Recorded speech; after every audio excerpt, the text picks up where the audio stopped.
You can start, sir. So, Madhusudan sir.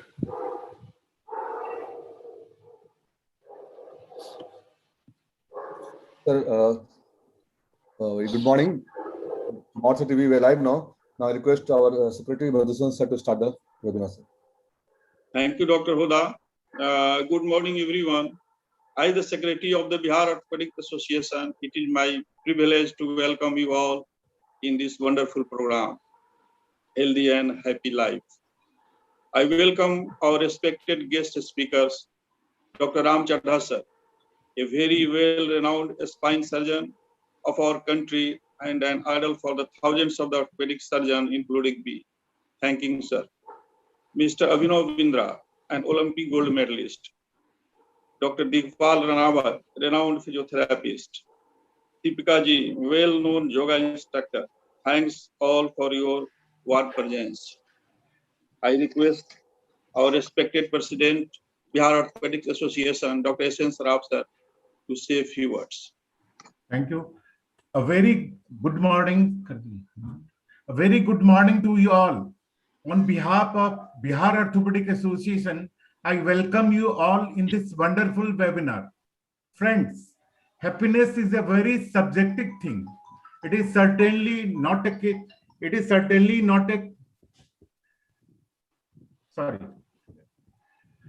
Happiness is very subjective thing. It is certainly not a case of one size which fits all when it comes to finding ways to boost it.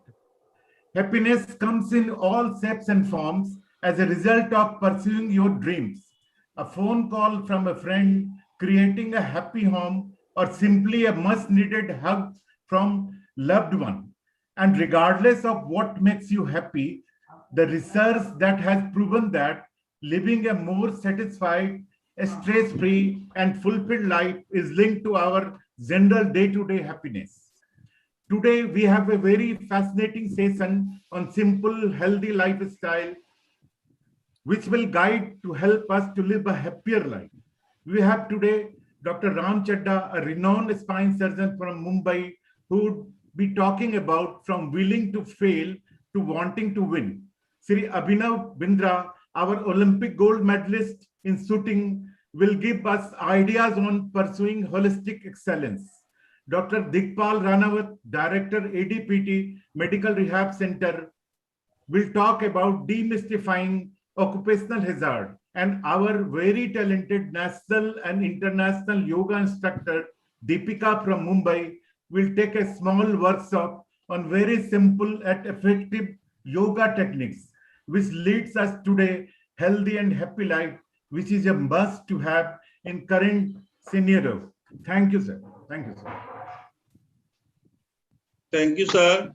Now I request our moderators, Dr. K.S. Anand, the famous orthopedic surgeon of Bihar, and at present he is the Secretary of Indian Foot and Ankle Society. And Anu Abhishek is the younger.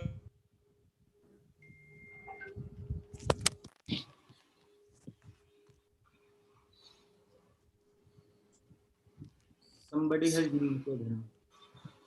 Sir, you need to unmute yourself, Madhusudan sir. Please unmute yourself. Yes, you are unmuted. Please speak.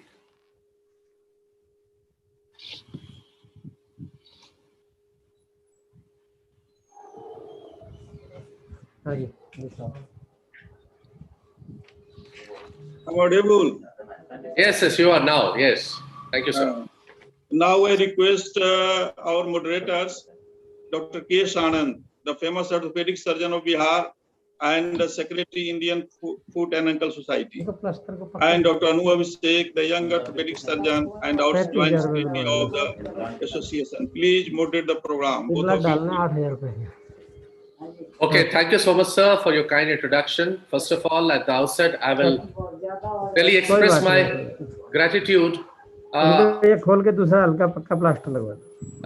you unmute some of the present ones? Dr. Dinesh Sharma, kindly mute yourself. Oh, thank you so much, sir. So it is indeed my proud privilege to introduce Dr. Ram Chadha, sir, who actually needs no introduction in orthopedic community.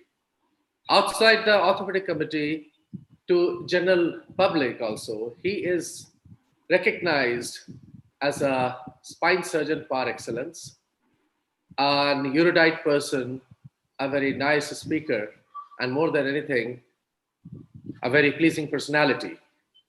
Our past president of Association of Spine Surgeons of India, Dr. Ram Chadda sir, is here to bless us all and to present his talk. So, without further ado, let me invite Dr. Ram Chadda sir. Dr. Ram Chadda sir. Thank you very much, Dr. Anand. It is indeed a pleasure to be here speaking to the Bihar Orthopedic Association. I was to be there a week back. However, destiny decided that things would be different, and hence I am right now speaking to you online. I speak on something which has been a part of my life, from willing to fail to wanting to win. If you look at the image on your screen, you'll see the free-flowing waters which are out of focus, which we have no control over. But as we change our focus, we can move from the autumn colors to spring and back to autumn. We see things and we believe them. We can, however, realize that in life, we get what we focus on, and hence we should focus on what we want. Today, we are going through unprecedented VUCA times, volatile, uncertain, complex, and ambiguous. And we wake up every day with a sense of fear, false evidence appearing real. Today, if I have to tell you that every minute, about 3 human beings are succumbing to COVID in our country, and by the time I'm done with my talk, 500 more people would probably be no more, you would be upset. Please realize that that's one way that we look at it. We can change our vision, our focus from a macro to a tele, from without to within. What lies before us and what lies behind us are tiny matters compared to what lies within us. And here I quote Ralph Waldo Emerson. Please remember that 70,000 human births happen in our country every day. 25,000 people succumb, of which only 4,000 are succumbing to the SARS-CoV-2 virus. So if you look at the same thing differently, you will realize that we need to change our mindset from a mindset which is fixed to scarcity to a mindset which is full of abundance and is an expansile growth mindset. We as surgeons, doctors, have always been men behind the mask. But it's time that we need to come out and explore, look at life differently. Unfortunately, the social media, the newspapers, the noise of these anchors on television has hit us so hard. It hit this young man in 1994. This is Kevin Carter. He took this Pulitzer Award-winning photograph in Sudan. This showed a young child, probably a girl, walking or creeping or crawling towards her death, while the predator, the vulture, waited for the prey. Kevin Carter got bestowed the Pulitzer Prize on 23rd of May 1994 for this picture, that he took in 1993. 3 months between the time that he got the award till the last day in his life when he committed suicide due to carbon monoxide inhalation, July 1994. This noise killed him. People were after him. Why did he not save the child, pick up the child and give her to the Red Cross? Nobody really knows whether the child really lived or not. But the pressure, the lack of self-affirmation, the loss of hope or hopelessness pushed this man to take that step of taking his own life. Kevin Carter was no more in July 1994 at the age of 33. This brings me to that brutal study done in the 1950s at Harvard by Kurt Richter, called the experiment of hope. From my childhood, I've always been impressed by the Aesop's fables and the Jataka tales, and I love extrapolating what I learned from animals to human beings. This is a rat experiment. What did Dr. Kurt Richter do? He and his group of researchers put 32 mice into beakers filled with water. Mice cannot swim, and 16 of them, in around 15 minutes, drowned. His co-researchers took out the other 16, dried them up, gave them just a brief respite, and pushed them back into the water. What were they checking? Would they die in the next 5 minutes, 10 minutes, or repeat those 15 minutes? What really happened? How long do you think they lived? Another 15 minutes, 10 minutes, 5 minutes? No. They lived for another 60 hours. Not an error. These rats believed that they eventually could be or would be rescued. There was hope. And that hope was given to the hopeless by those people who took them out. So they swam on and on for 60 hours. What did this tell us? That hope is a key factor in our living, in our surviving, and it gives us willingness to struggle on. Another animal story from my childhood, two little frogs. These two frogs on a rainy day jumped into a room. There was this large urn full of milk and they jumped into it. They enjoyed, but soon the fatter one, the lazier one, felt that he's drowning and he drowned. The thinner one kept struggling, kept going round and round and round and round with that same hope. What happened? He didn't give up hope and the situation changed. The milk got churned into butter and he hopped out. Never give up. And finally, this is something which is again very personal. The lion jumped on the cow who had unfortunately tread into the jungle. She ran for her life. She jumped into a running stream. So did the lion pounce after her. Both of them fell into the stream. There was quicksand and they got stuck there. The lion was barely a few feet away, but the moment he took out his paw, he would lose control. So he looked at the cow and said, just wait for some time. I'm waiting for my claws to get into you and then my teeth will have this lovely meal of your flesh. The cow just looked back and smiled. She said, it's going to be sunset soon. My caretaker will realize my absence and will come looking for me.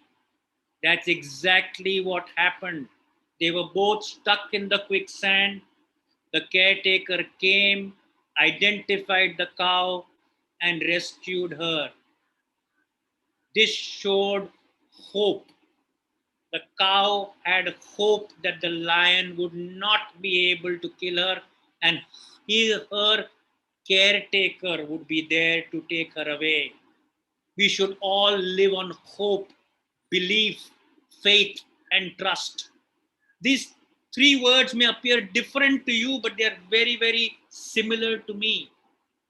Belief is something that we inculcate from our family, friends, culture, community. Faith is a personal experience. The beliefs that we have, if they work for us, we develop faith in them. And finally, what is trust? Trust is where we would let go of our prized position, like a 6-month or a 1-month-old child in the hands of that trapeze artist who's willing to walk across on a thin rope from one mountain to the other across a valley. That is trust. Belief is inculcated, faith we develop, and trust is where we shut our eyes and let go. We need to evolve and build this large staircase of hope from belief to trust across faith. How did I start thinking of this? I am, like any one of you, an orthopedic surgeon. We believe we are just regular people, but we only think we are a little bit smarter. We all went to med school. Our friends thought that we are really studying. Our government thinks we made a lot of money thereafter. But what we really did is at the bottom to the right, we struggled and we multitasked and we struggled and struggled and struggled. What did we do in our early days of education? Well, most of our colleagues who did not do orthopedics, did medicine, pediatrics, and other branches, they studied and they struggled and they were very, very regular. We who became orthopedic surgeons, well, we've spent our times being spiritually inclined with the other spirits. And when we reached our internship, where we had to choose and make a flow chart of what we need to do in the future, well, we were all multitasking, weren't we, as orthopedic surgeons? This is when we entered orthopedics. We did not go through it, but we still go through it. Every senior, every junior has gone through it. Initially, the juniors are not fed, and then they are overfed, whether it is surgery or whether it is food. Finally, after those 3 to 4 years, we get that orthopedic license, that license to eat what we kill. And we then enter practice. We believe that we have made it, we have achieved. But unfortunately, in the very first year, our to-do list is nothing. We get desperate. We are ready to work for anything. The mind thinks, are we overqualified, MS, DNB, FRCS? Or is it that we are totally screwed up? We just keep playing with those screws and rods and those hammers, not knowing what to do. That's when luck pays its visit. The first small car, the first small clinic, the small little home, the first PC, that's my PC XT, which I got in the late 80s. And finally, Gandhiji, who disappeared in 2016, appeared as a part of my savings. Flash forward 25 years, where most of you are today. This is what your garage looks like. This is what your home looks like. That's where you are spiritually inclined. And this is your Mac that you play with. But that's not all. You sleep and sleep with all sorts of papers, with all sorts of presidents' photographs from various parts of the world. Unfortunately, you've also lost your hair and you have that little prosperity at both ends. And there are only times, twice, that you are stressed during the day and at night. Then comes your 50th birthday. And this is very personal. It looks so hunky-dory. And immediately after the 50th birthday, it all turns to crap. It's not just the physical male menopause. It's something much more. That's the time that you start thinking. You've gone through your survival, your security, your stability, your success, but you are not happy. Success does not beget happiness. Happiness begets success. And for success to become happiness, you do something of significance. And to do something significant, you must lose everything in order to gain anything. I go back to a story which has really hit me in the year 2011 to 2013. Arunima Sinha, a young national volleyball and football player from Lucknow, was going in the Padmavati Express when she was attacked by thieves. She resisted. She was pushed out of the train. She was thrown from a running train onto the opposite set of tracks. And as she was trying to help herself out, the train in the opposite direction went all over her and crushed her. She had a pelvic injury. She had monomelic polytrauma. She was looking at disgust, difficulty, defeat, disability, and death. The girl was shifted from Lucknow to New Delhi and fought for her life. The same Arunima Sinha. 2 years later, 21st of May 2013, scales Mount Everest in 52 grueling days. The disgust, defeat, disability, and death did not stop the lady. She scaled not just that one peak, but has scaled 7 peaks on all the continents today. She uses an orthotic device which supports her, and 3rd of December since then is celebrated as the International Day of Persons with Disabilities. She has scaled the Everest, the Kilimanjaro, the Elbrus, the Kosciuszko, the Aconcagua, the pyramid, the Vinson, everything. Having seen this lady, young lady, do it in 2 years, I thought we need to pause. We need to reconsider and we need to ask ourselves 3 questions. How am I doing? What am I doing? Where am I going? We always looked at things as being impossible, but she's proven us otherwise. And I now jump continents. I take you to Australia. In Australia, there is this place called Cliff Young Park. And in the center of that, there is this large stone boot belonging to Cliff Young. This is what it looks like. This is a potato farmer. In 1983, at the age of 61, mind you, 2 years older than I am, Cliff won the inaugural 875 kilometer Sydney to Melbourne ultra marathon. 875 kilometers in 5 days, 15 hours and 4 minutes. How did he train? Well, he used to chase cattle. He was a potato farmer. And he used to have 2,000 cattle on 2,000 acres of land, and his job was to collect them back. He shuffled in his characteristic way and moved across. How did he win? Well, the rules or set guidelines were that everybody runs the entire day and then rests at night and then runs again the next day and then rests at night. This man ran those 875 kilometers continuously. He ran an ultra marathon, broke the record by 2 days. He had no formal training, no sleep. He beat a lot of sponsored people who had all sorts of logos and t-shirts and footwear. He wore this potato farmer's boot. Fridtjof Nansen said something which actually epitomizes Cliff Young. The difficult is what takes a little time. The impossible is what takes a little longer. Nansen got the Nobel Peace Prize in 1921. He was a Norwegian explorer, and he did so much which we believe even today to be impossible. What did I learn? 86, I entered orthopedics.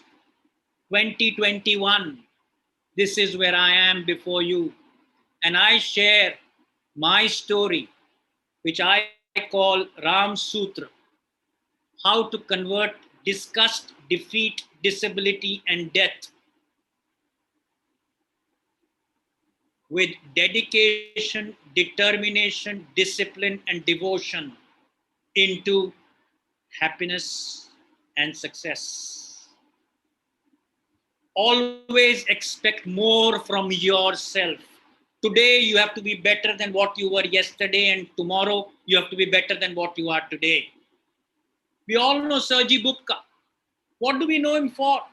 Well, he was a reigning pole vault world champion throughout my youth.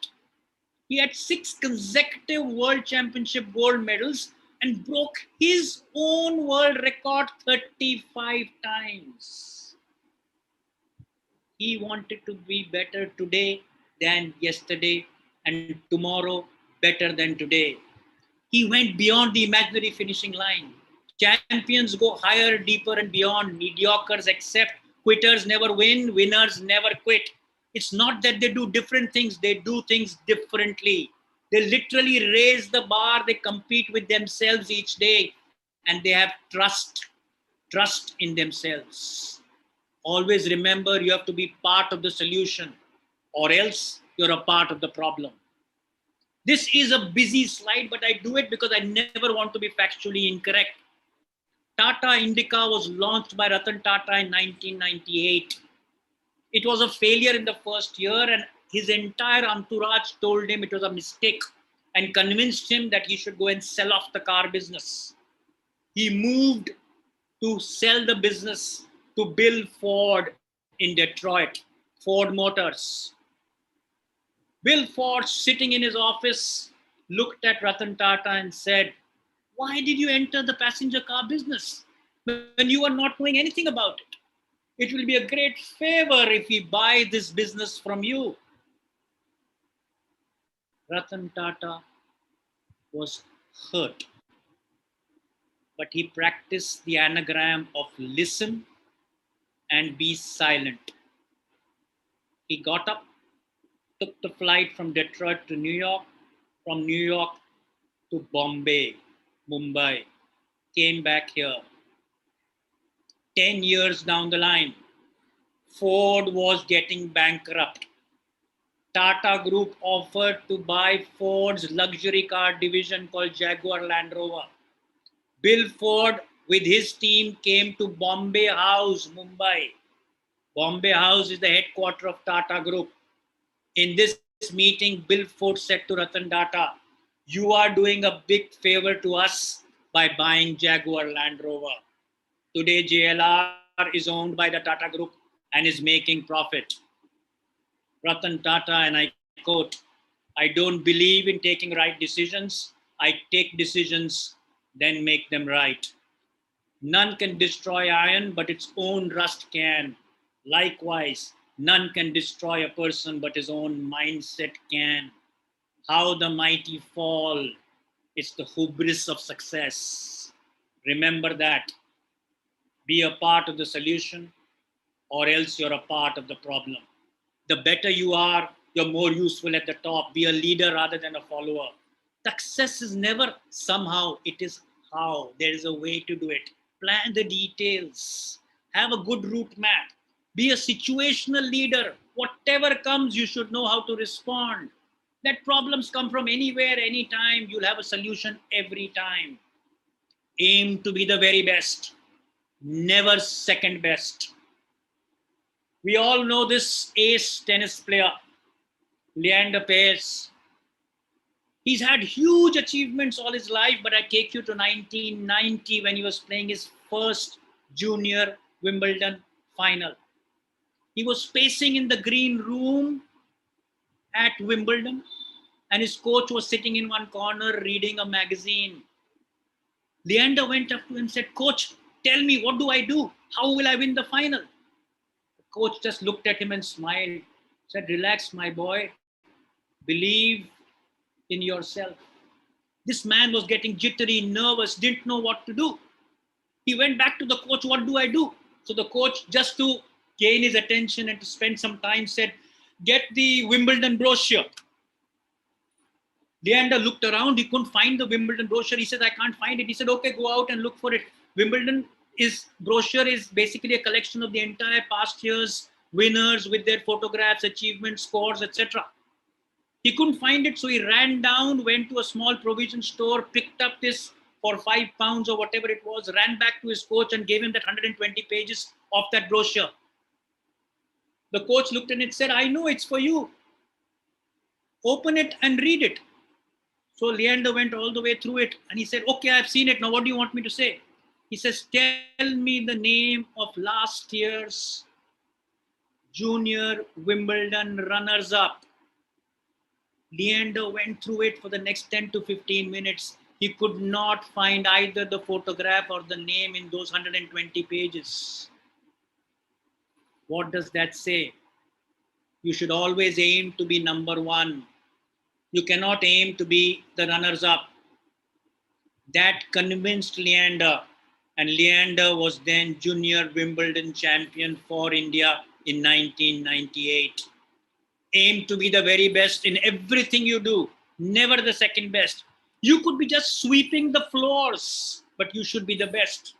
You could be washing utensils, but you got to be the best. Do your job as well as is humanly possible. Failing is fine, but to aim for second best is not. Secret is to have your benchmark, where you are.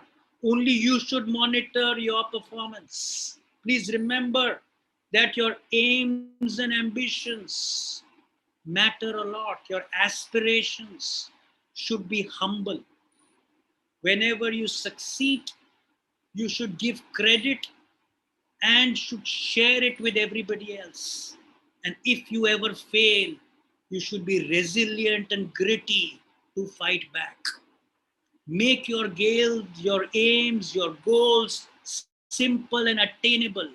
They should be very simple aspirations.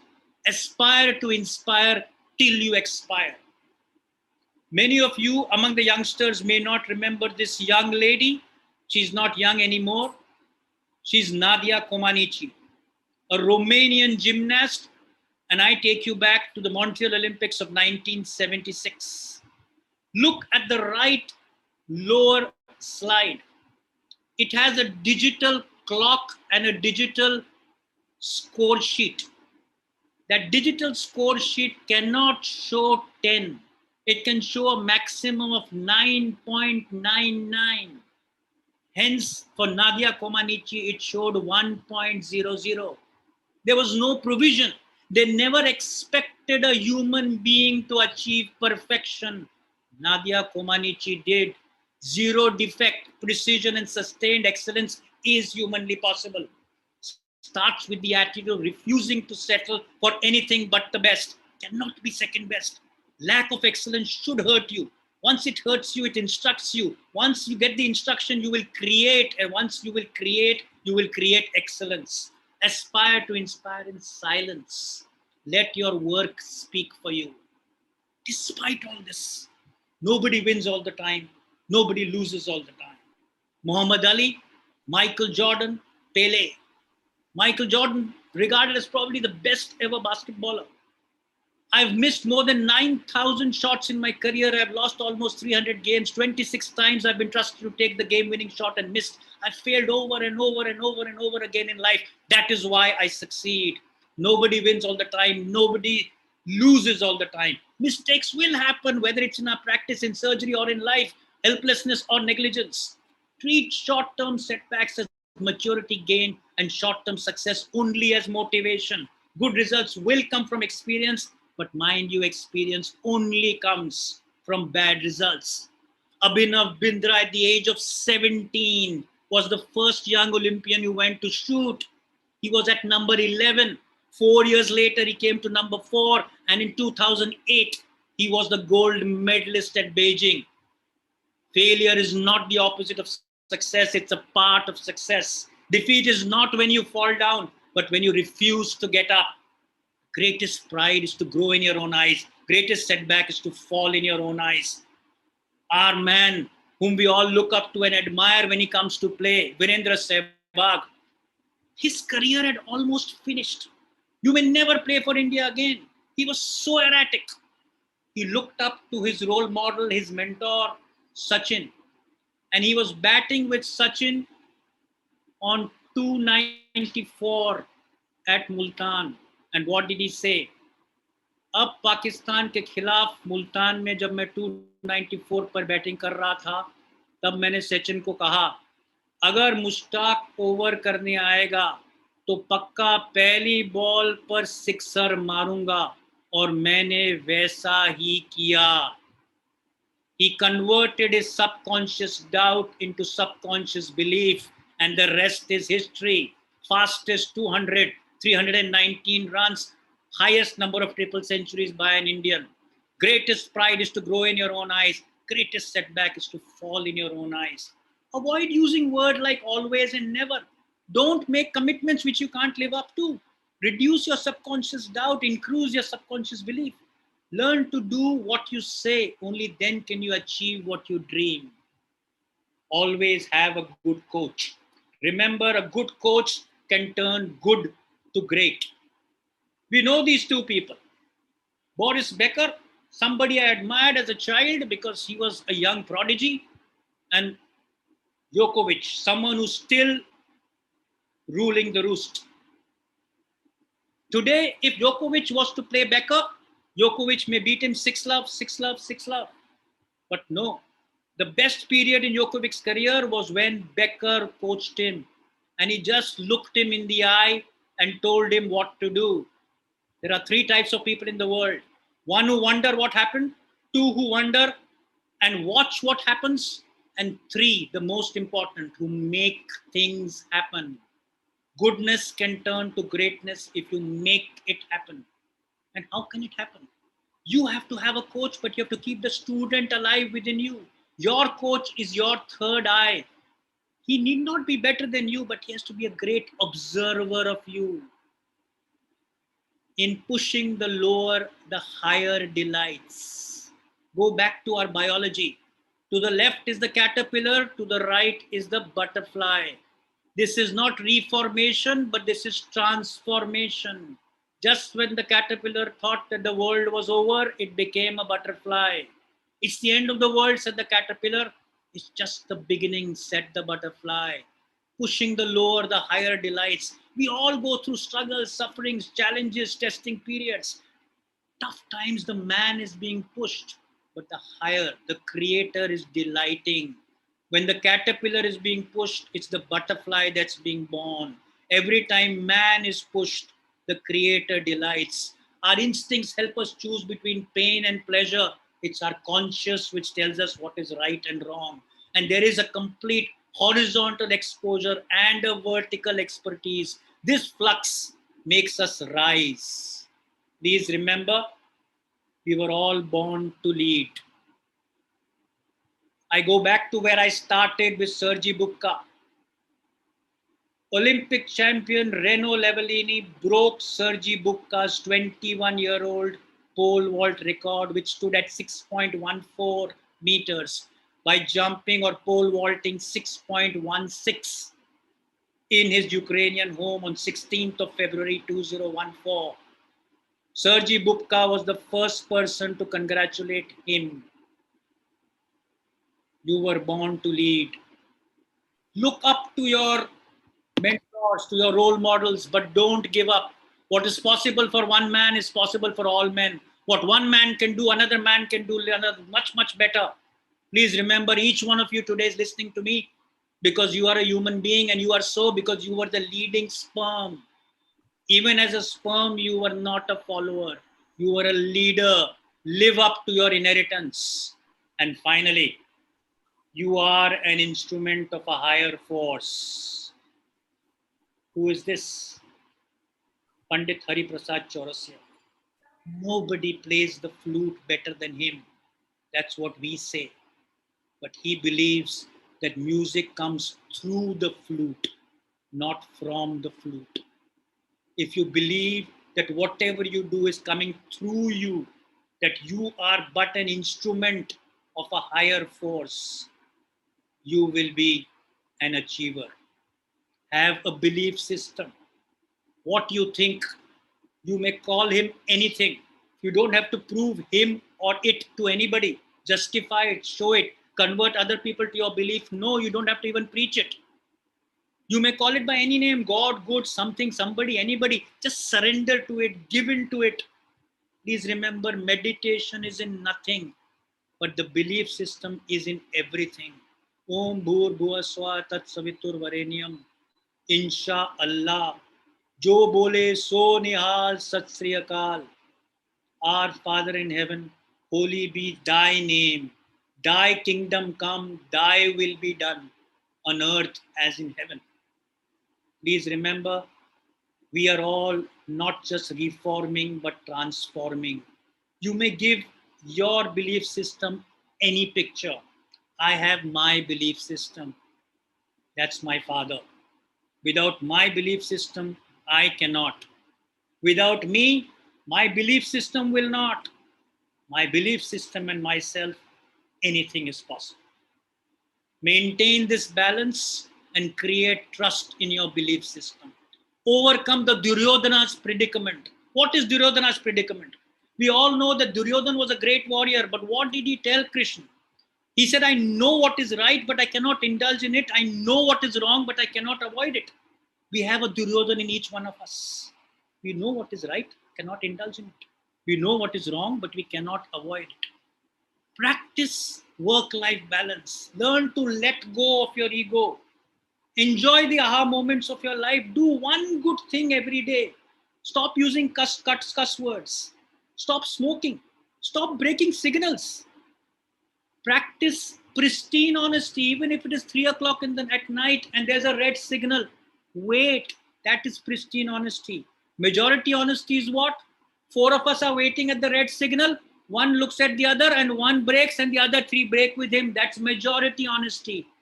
That is not honest honesty. Pristine honesty is doing it when nobody is watching. Have a balance. Have clarity of why and your purpose. Discipline of the process and consistency of the product. You will learn and see, and if you read about Abhinav Bindra, you will realize clarity of purpose, discipline of process, and consistency of product. Start with why. Purpose is more important than the process, which is far more important than the process and the product. Remember, we have a heart, a head, and a hand, and we use all 3. Unfortunately, we all are only using our hands and we are just laborers. We sometimes use our head and we become craftsmen, but we need to be artists. We need to use our hand, our head, and our heart. Please remember, trust. Why is just a belief. How we do it is an action to realize that belief. And what is the result of the action? When all these come into a balance, trust is built and value is perceived. Do it. Don't ever quit. I thank you all for a patient hearing. At the end of this talk, you may either love me or you may hate me. If you love me, I shall be in your heart forever. But if you hate me, I'll be in your mind for even longer. Thank you very, very much for a patient hearing. It's both the heart and the head which work together, and these are the pilots of your life. As I have always thought, you have to change your vision. It's the color of the glasses that you wear. You need to take them out and clean them. Clear them and start looking at the world much, much differently. Till the age of 50, I was evidence-based. I always thought seeing is believing. Now I'm convinced believing is seeing. मैं अकेला ही चला था जानिबे मंजिल मगर मैं अकेला ही चला था जानिबे मंजिल मगर लोग साथ आते गए और कारवां बनता गया. Thank you very much for a patient here. Thank you so much, sir. Am I audible? Yes, you are, Abhishek. So thank you to our legendary Dr. Ram Chadda sir for his kind words and time. Thanks for enlightening us with such inspiring words of wisdom and self-affirmation at this time of pandemic, as you have always been. We are extremely, extremely privileged to be here listening to each word of you shared with us, and something you said which each orthopedic surgeon will take home is that we should enjoy our work as passion, and we should work for outcome and not for income. Hope, believe, faith, and trust are power tool behind any success. And this is I am going to remember forever is that aspire to inspire till you expire. I am forever going to remember this. Thank you so much, sir. We really, really touched by every word you said. Connecting onto the thread, it's my absolute pleasure and honor to have with us Sri Abhinav Bindra sir, a sportsman and an entrepreneur who put India on the world map by winning 10-meter air rifle gold medal in 2008 Beijing Olympic Games. India's first and the only individual Olympic gold medalist, a title, by the way, which remains untouched and unblemished in almost a decade and a half. It was actually he who ended India's long surge and woe for an individual Olympic gold medal, a sporting legend and a phenomenal human being who still remains on quest of excellence. Abhinav sir has got over 150 medals during his career, including one Olympic gold, one World Championship, and multiple Commonwealth and Asian Games award. He is also recipient of prestigious Padma Bhushan Award, Arjuna Award, and Rajiv Gandhi Khel Ratna. Since retiring from sport, he has served as the chair of ISSF's Athlete Commission and is currently a member of Indian Olympic Committee Athletes Commission. He is also founder of ABTP, Abhinav Bindra Targeting Performance Centers, and Abhinav Bindra Foundation. Both are heavily involved in bringing global best practice to the sports and healthcare ecosystem in India. He is also on board of director of Bajaj Auto. Welcome to Sri Abhinav Bindra sir. Thank you for joining us today. I hope you are keeping safe and well. Thank you very much for having me, and great pleasure to be with you today. And thank you so much for the kind invitation. And I look forward to having an interesting conversation with you today. So there are so many things running in my mind. I want to jump right into there as there is so much to cover. So as we have to so many orthopedic surgeons, already we are having more than 1,000 orthopedic surgeon viewers today, and I'm sure that it's going to be higher and higher. So on today's platform, who are considered to be all orthopedic surgeons are considered as a medical sportsman. Every day they face challenges of expectation and performance, which highlights the importance of physical and mental training in their profession. I think mental health has become such an important and critical point of conversation, particularly during the times we are living in such a pandemic.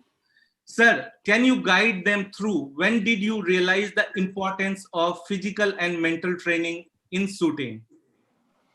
Well, I think you bring up 2 or 3 interesting points. I think there is an aspect of course, the physical aspect of anything is the foundation of any sport. Even though my sport doesn't look physical in nature, it in fact is very physical in nature. I'll give you 2 reasons why.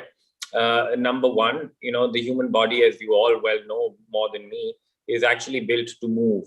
In my sport, what we try to do is be absolutely still.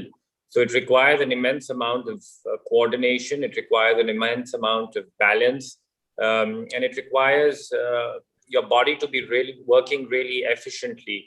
So physical training is of course very important. My sport is also something which is very asymmetrical in nature. And as you all are orthopedic surgeons, I think you would well appreciate if you spend hours and hours in an asymmetrical posture, you're bound to have imbalances in your body, which can lead to many issues. So a lot of work in terms of maintaining performance is also spent in prevention, and in prevention of this imbalance going to a degree where it might start hampering performance or even creating an injury of sorts. So I think physical performance and the physical thing is the base of even a sport like shooting, which is somewhat considered mental from the outside to regular people, but I believe that it is very physical in nature. It also requires a great amount of cardiovascular fitness, primarily because, when you go and perform at a competition and you have a lot of adrenaline flowing,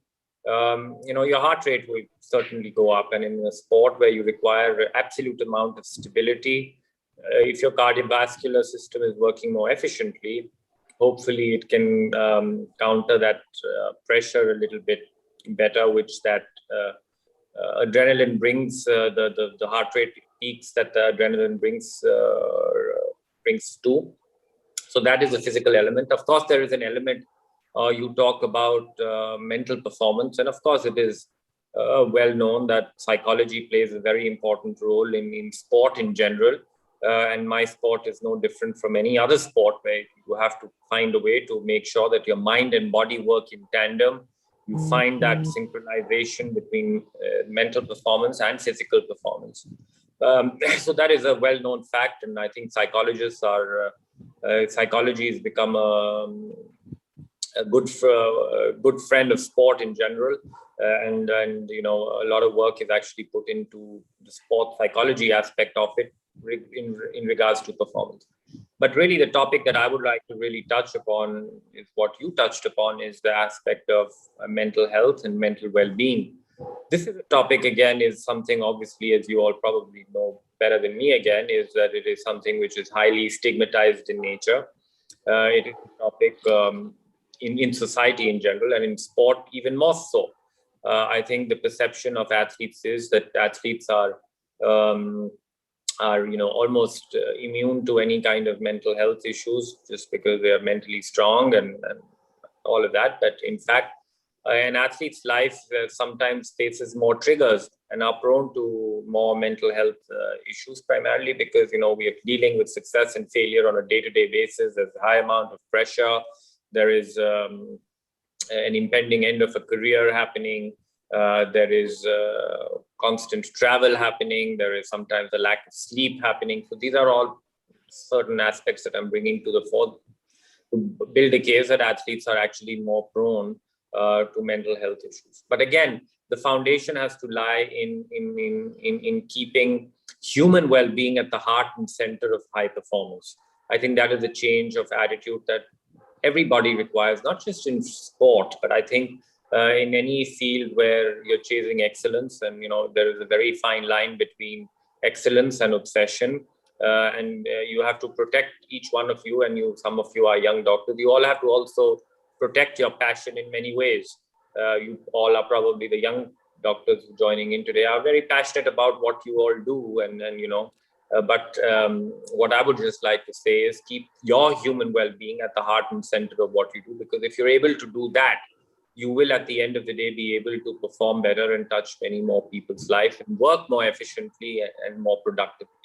You know, for a long time, I personally believed in an equation which turned out to be false, that a gold medal equals happiness. But in fact, you have to learn to reverse that equation and make it as happiness equals a gold medal. So if you have that attitude, you will find that balance in life. You will find the balance in what you do. And you will find that happiness no matter what the challenges that you face day to day in everyday life. So if you're able to do that, you'll be able to remain more positive. You'll be able to remain happier as human beings. And that in turn will help you perform better in whatever you do. Right. Good morning, Mr. Vinavindra. This is Dr. Kumar Shantanu Anand.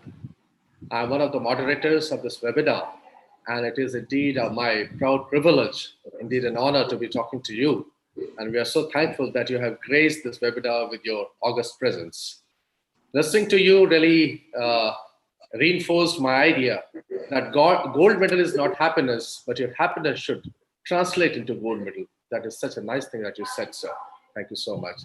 My question to you, and that certainly is playing into the minds of all the people, is to know what an average day of training was like for you when you were an active athlete. Well, it was a lot of work. It was about 40 to 45 hours of training, or even more per week. My day started early in the morning at about 6:37, which started with physical training again. That was the start of the day. After a little breakfast, it meant that post-breakfast, I would go and shoot in the shooting range. So I would train about 4 or 5 hours there. That would bring us close to lunchtime. But before lunch, I would do a little bit of recovery work, just because I've been in this posture for 4 hours, and it's very important to recalibrate my body and bring it back into some degree of alignment again. After lunch, and after maybe a 20 to 30-minute break, I would go back to shoot again for a shorter session, a more intense session, post which would be my physical training again. which was a combination of performance-oriented work, which was to build, to improve on performance on various aspects, be it balance, be it cardiovascular, be it strength, be it flexibility. Some amount of time during that gym period was used for preventive work, so that again, my body still remains in a good shape. And a certain amount of time was utilized for recovery. Recovery again is something critical to performance. So that brought me up to about 5:36 in the evening, post which, again, after a short break, I would do a little bit of mental work, mental training with my psychologist or with my trainers, which would be about an hour again, post which there was dinner, and then a little bit of unwinding in terms of, trying to put your mind away into something else, either reading or watching something on television. But again, sleep was again something which is something I had to actively work on, very important again to perform well. So I really focused on sleep hygiene and tried to it's 12 hours. To really make sure that I sleep well and do everything to have a good night's sleep. Of course, was not able to achieve it on a day-to-day basis, but again, the attempt was there. So that was what my typical day was. It was a pretty full day, but a fulfilling day at the end of it, because at the end of the day, as your previous speaker so beautifully put it, at the end of the day, you're only answerable to your own self at the end of the day. Yes, you're competing in a competition and you're wanting to achieve great goals. But I think more than anything else, before you go off to sleep, if you look yourself in the mirror and ask yourself the good question, that have you done your best in that particular day and have put your best foot forward? And if the answer is yes, you will be satisfied. And what I learned also was during the course of my career is that hard work is most definitely the best sedative that you can get. So that ensured a good night's sleep. Wow. Yeah. So thank you. Yeah, sleep hygiene. I mean, a very important thing. We all orthopedic surgeons should also focus on this. And like athlete, all the orthopedic surgeons' life is also full of doubts and injuries. Their life is also dangling between focus and diversion. The scope of margin of error is also less in, like any surgery like you. It's unreal to imagine the adrenaline, the focus, the spotlight, the expectations the nation had on you. So for an inspiration for them, taking you through the journey of training period, which started way back, I just want to ask, sir, that what drove you as an athlete during time or doubts of injury to you? Well, yes, injuries and doubts is what I would like to really speak upon is the topic that you touched upon was self-doubt. And I think everybody at some point of time in life does question themselves and have difficult moments where things do not go so well. And an athlete's life is actually full of self-doubt because, we encounter much more failure than success. And my life, certainly as an active athlete, although I was in a sport which was a lonely sport, I always had a constant companion with myself. And that constant companion for me was self-doubt. It was challenging, most definitely very tough. It made everything more difficult because I struggled to gain that confidence just out of nowhere. It was always very challenging for me to be able to take that leap of faith, and that was very difficult. But I think what really helped me in my career was the practice of acceptance. I think whenever we face difficult situations, and we all do that, we will all have those. I think one of human tendency is always to resist difficult situations. Human tendency is always to resist things which make us uncomfortable and which make us come out of our comfort zone. But the moment you learn to accept that you're in a sticky situation or you're in a difficult situation, or yes, you're having thoughts which have a little bit of self-doubt attached to it. The moment you accept it, you learn to find a way to work alongside with them. And that's what I pretty much tried to do I like to give the example of the corona situation that we are all facing, and we all know that this COVID situation is not going to go away from one day to the other, and we all have to find a way to coexist with it. So with self-doubt as well, I had to find a way to coexist with it. And that could only be done when you accept that situation and learn to work with it, and find strategies, effective strategies to deal with it. So I think it is human to have self-doubt.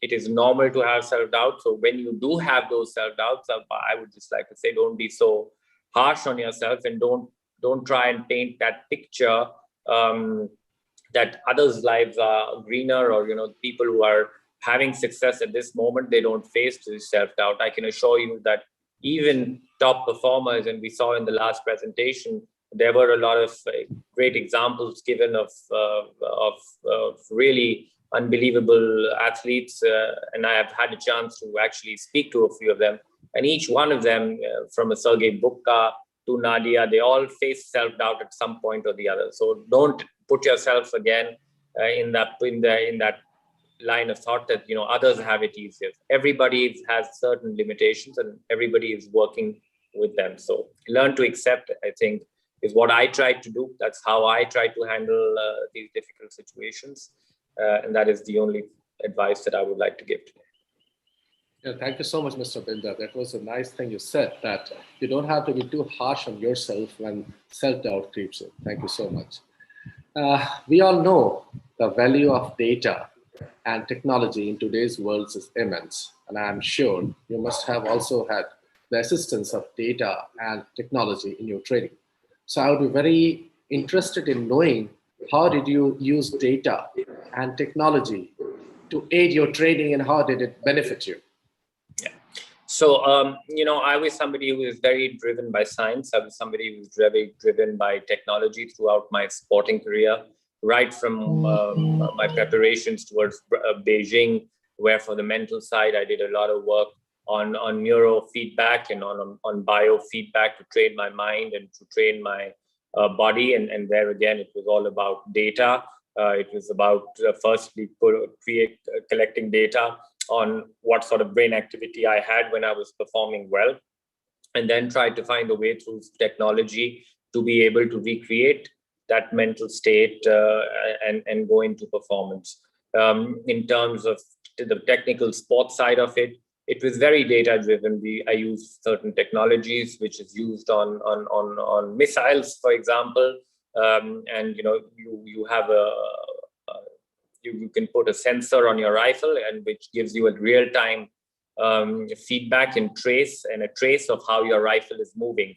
So that again was data which was being collected on a day-to-day basis in training. So when I would try something, or when I would try a certain way of training, or if I would change equipment, or if I would change my workout strategies, I was able to go back to this technology and see and collect data and come to a decision on what is working and what is not working. What also really helped to have this data was, of course, to establish what is working, but in times of a crisis, when things actually started to fall apart, and they did on many occasions, was the ability to revisit this data and to see what was happening when things were actually going well, and then try to find a way back. For me, the most interesting part and the most challenging part was to find data related to my own body and to my own physical self. And there again, through the use of technology, I was able to access technology which enabled me to measure, for example, my balance on a day-to-day basis, and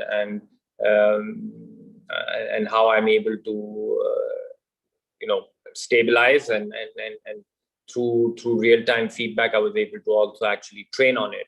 So it was all about collecting data for my body, for my mind, and also for my technical performance, and then to try and find a way to bring this all together.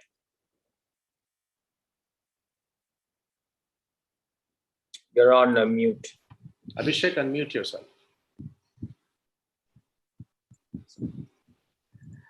Thank you, sir. You just hitting the target with precision, like you are shooting through your words. I believe that shooting is like surgery, and it's a game of synchronizing with mind and body. So please walk us through what your journey has taught you about physical self-awareness and well-being.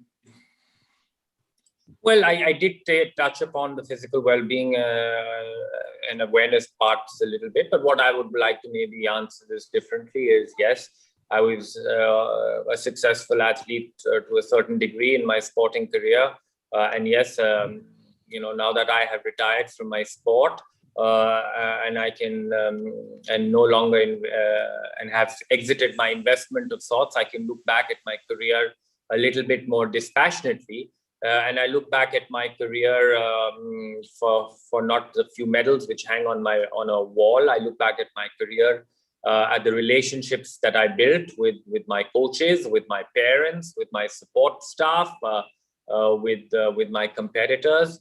I look back at the memories that I have, and I look back at the whole journey that I had. That to me has an eternal life that still shines through, even though I no longer am an athlete. I don't look back at my sporting career that I won a gold medal at the Olympic Games, but I look back at my career as the sort of person I became in the process of winning that gold medal. So those are elements which were extremely important to me. My sport was my biggest teacher to me, because my sport taught me, yes, how to win, but it also taught me how to lose. My sport taught me the importance of hard work. My sport taught me how to do things with integrity. My sport taught me how to follow the rules. My sport taught me how to have a goal and to focus on achieving this goal. So those are things which remain constant and which will continue to, those values that I learned through sport will continue to play a role in my life forever. And, just to your younger audience who may be tuning in today and are aspiring surgeons and doctors, I would just like to say that, yes, it is important to be goal-oriented, and to have focus on the end goal. But I think equally important is to enjoy the journey. It is equally important to build relationships along the way. It is equally important to have honesty and integrity of purpose in whatever you try and do and whatever you try and achieve. And that is exactly what sport taught me. And that to me was the biggest victory that sport gave me. Right, Mr. Vendra, that was really fantastic to hear from you. As you rightly said, there's a lot of, although it is perceived as not a very physical sport to many, but actually this involves a lot of physical training, because you have to make your body still to aim properly. But I'm sure, as you said, there's a lot of mental aspect also of your training, of your game. So as an advocate of mental health, how would you say that the physical and mental well-being of a person works together in bringing out the best of that person? Yes, again, the foundation of anything lies in your own happiness and in your own well-being. And if you make sure and make that a priority, I think that will just ensure that, when you make your own well-being at the heart and center of your own performance, you will just have a better chance of performing well. So I think it is a matter of acknowledging the fact that mental health is also health. You have to acknowledge the fact that you can't do without one or the other, and you have to find a way to find that balance. It is again about trying to achieve that balance and find that balance in life. My sport was all about that balance. My sport was about that balance of mind. It was about balance in my sport, because it was a sport of finding that fine balance. And my sport was about finding that balance also in life. And when you prioritize the last one and make that a priority, which you often forget in the process of your goals and in the process of whatever you're trying to achieve, your own well-being aspect just goes lower and lower and lower on your priority list. But if you are able to keep that, you keep yourself in good shape. And, if you are in a good shape, you'll all be able to help many more people. And that, for me, it was about keeping myself firstly in a good frame of mind, in a happy frame of mind, in a healthy frame of mind. And that ensured good performances. That ensured that I was able to bring my best to competition. So it is just, again, a matter of having that priority and acknowledging the fact that the mental well-being aspect is an equally important aspect, and mental health, mental wellness. Sometimes we get confused with mental training and mental performance work, but they're two different aspects to completely. But very important is to prioritize the mental well-being aspect. Great, sir. Connecting on the thread, I'm going to ask you quickly, sir, that what comparisons do you see between your time as an athlete and your role as now entrepreneur working with healthcare system in India, actually? Well, again, it is a matter of finding process. It is a matter of being process oriented in whatever you do. My journey in sport was one which was very process oriented, and I bring exactly those same values to whatever I do in life and in business. The values that I spoke about a few moments ago of having that integrity, of having that honesty of purpose, of trying to be the best that you can, trying to bring in global best practice in whatever you try and do. And that is exactly what I am trying to do and achieve here, through the various projects that I have undertaken. One of it is through the ABTP centers that you talked about in my introduction. Again, it is a matter of, it is a question of bringing that global best practice. You're all healthcare professionals, and I don't need to tell you, and we all know that in a country like India, we do need to see much more investment going into healthcare. And obviously the current system has kind of exposed that we haven't really prioritized it as a nation. But I think you'll all agree, as orthopedic surgeons, a lot of work also needs to be done on the preventive side of it, and a lot of work also needs to be done on the post-care side of it. In the transitional healthcare space is equally important, because the success of your surgery also really depends on the post-care that is provided to your patients. And there, because I was so closely involved in performance and also finding the best way to fine-tune my body, I've been able to I've tried to bring in that global best practice in of course, in the sporting field, but also making these global best practices accessible to the larger public at large, to have access to areas, of course, from the preventive side of it, but also from a rehabilitation side of it. Right. Mr. Bindra, here is my son, Siddharth Anand.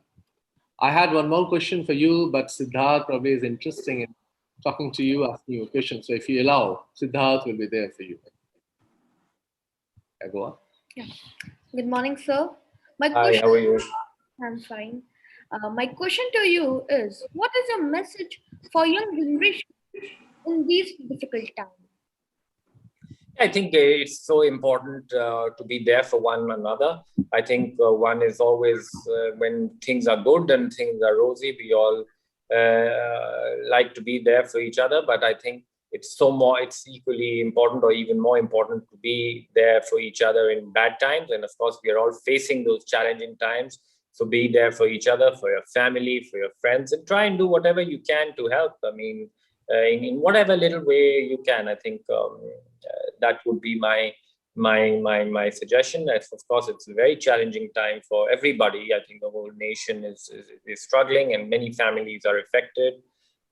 So I think we all have to find that resilience from within ourselves. I do believe we all have that resilience within ourselves. We just have to bring it to the fore, and again, support each other, and hopefully we'll come out of these hard times. So. Right. That was so nice of you. And my question is something similar, and that is, what is your take on holistic excellence, and how do you message us to pursue the holistic excellence? Yes, it was again for me, as I think it came out a little bit in what I've said so far, is you have to look at things holistically. I looked at in my sporting career, I did my training for my mind, I did my training for my sport, or technical part of my actual shooting sport. I did work for physical work, and even in the physical work, I did things for recovery. I did things for performance enhancement. I also did things for prevention. So I think each aspect has to look at in a holistic way. I also tried, at least attempted to look at my life also, bring my life into the picture, because yes, I was an athlete, but I was a human being first, and I also tried to prioritize the human element of my pursuit. So it is all about looking at a picture, any picture, in a very holistic way, and that is what I tried to at least do in whatever way I tried to prepare myself for excellence. And that is the message that I'd like to give all of you as well, is to look at things in a holistic frame. You are obviously in the healthcare sector, so I think there's an element of critical care, but I think the element of preventive work is also equally important. And I think the work and emphasis on transitional care and is also something which is so very important. So if you're able to look at things, build systems which look at it in a holistic way, I think we'll all collectively be able to succeed and to help many more people. Yeah, Mr. Mindra, it is indeed our honor today and a good fortune that we had this opportunity to interact with you. Yeah, thank you, sir. And we shall remember this as an excellent opportunity when we had the chance to interact with such a winner like you. Thank you so much, sir. Thank you. Thank you. Thanks very much. Thank you so much, sir. Thank you. That brings us to our next speaker, and that is none other than Dr. Digpal Ranawat, who is a well-known physiotherapist and osteopath. He is the director of the Abhinav Vidya Targeting Performance Center across India. Also is the executive director of the Abhinav Vidya Sports Medicine and Research Institute. He is on the he is on the medical committee of the International Shooting Sports Federation. He is a well-known speaker in the area of sports medicine. With this, may I give you Mr. Dr. Digpal Ranawat. Good afternoon, everyone. And thank you so much, Dr. Shantanu, for the brief introduction. Okay. So today I'll quickly present on the areas of occupational hazards which impacts various orthopedic surgeons. And I will quickly share my screen.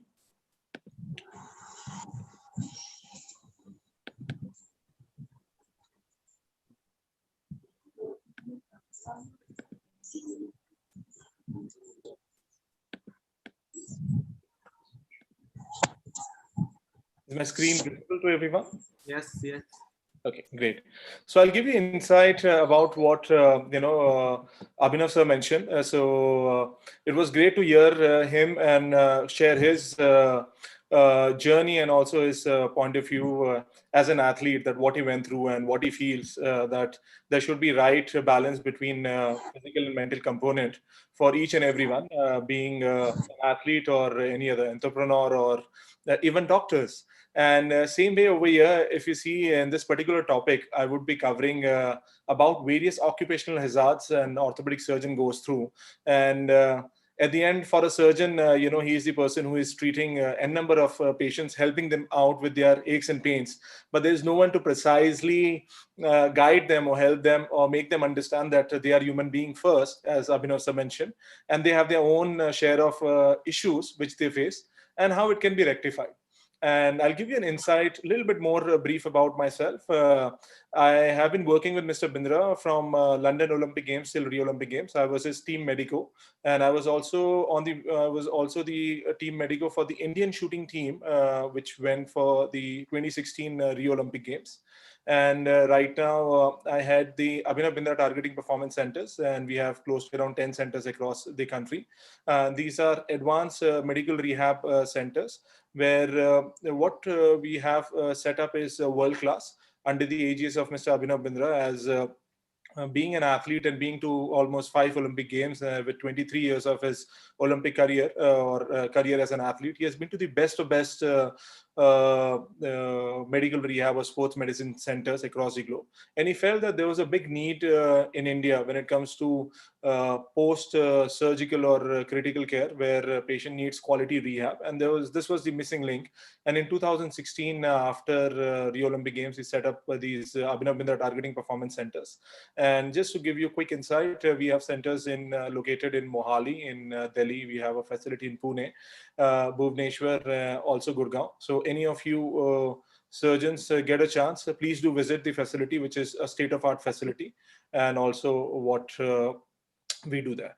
So quickly on to today's topic. So if we talk about occupational hazards, there are various forms of occupational hazards. There's physical hazards, chemical hazards, biological hazards, mechanical hazards, and psychosocial hazards. But precisely from the doctor's occupation per se, physical, psychological, and mechanical hazards have been found to be the most common ones, which has had a major impact on their overall efficiency, or I would say their overall physical and mental well-being.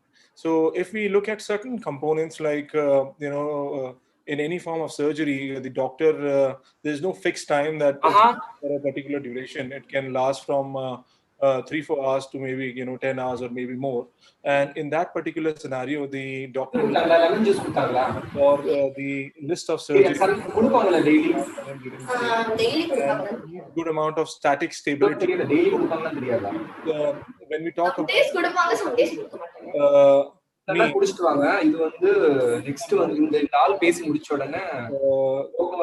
I guess someone needs to mute. Yeah, I have unmuted. Yeah, thank you.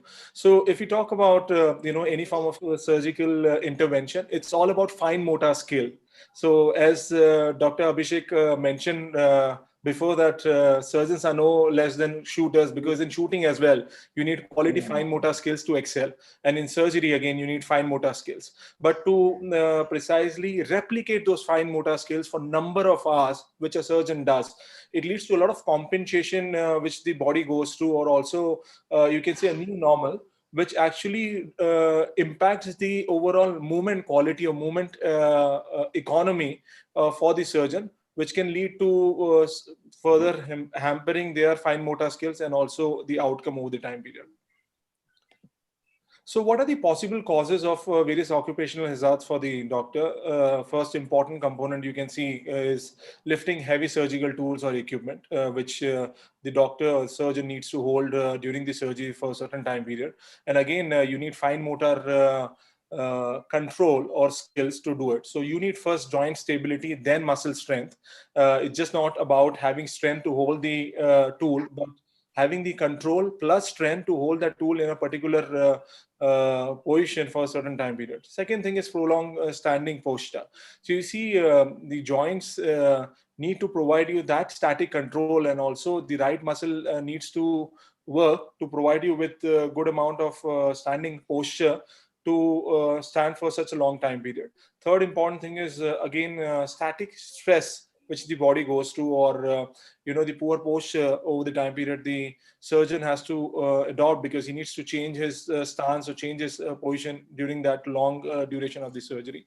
And also non-ergonomic kind of a setup of the whole OT. So these are four major components.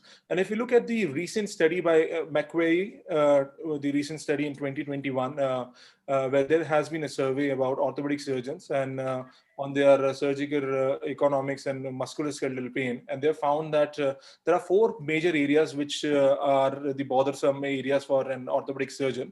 First is the neck pain, you can say musculoskeletal or spasm, neck spasm, or any other form of radiculopathy the surgeon goes through. Also, shoulder pain has been another common factor, wrist pain, and also lower back pain. because when you stand for such a long time period, you're just not using both the sides so efficiently.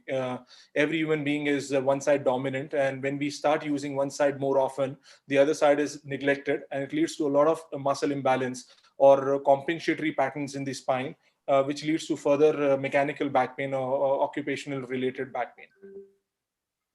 So how can we prevent, or how can we help the surgeons, have a better posture, have a more comfortable approach to their surgical needs, and also make sure that they don't go through degenerative changes over the time period. So first important thing is to have a ergonomical setup. Ergonomically designed instrument needs to be used by the surgeons. They should have an OT setup which is specific to their needs, specific to their posture, and it is at ease where they don't need to change their posture so much, and adapting to starting posture where it's very, very important that if you look at the spine as a unit inserts into the pelvis, and any compensation in the pelvis will have a direct impact on the spine's mobility and stability as well, and how your stabilizers are working. So it's very, very important that orthopedic surgeons also have make a small routine where they make sure that their pelvic stability and mobility it's intact, where they do some pelvic stability mobility exercises on daily basis, which will help assist or engage better deep stabilizers around the spine, and further aid them have better static posture during their surgical needs. Another important thing is positioning of the patient optimally. So it can be part of the ergonomic planning for the doctors, where, as I said, the tools or the instruments can be ergonomically designed and placed. Also, the patient can be positioned in a way where the doctor doesn't need to flex too much from time to time, and is able to maintain a very flexible and comfortable position during the time of the surgery. And also very important to break your constant posture. So take regular breaks between, or change your posture or your stance during the long hours of the surgery. Another important thing is I've mentioned about the ergonomical means. So it's very these are few certain impressions where which can be incorporated. Or the good thing would be to get an ergonomic specialist physiotherapist to come in, do an ergonomical assessment of the OT room, and precisely give the feedback to the doctors to make the adequate changes as per their requirement or as per their postural needs.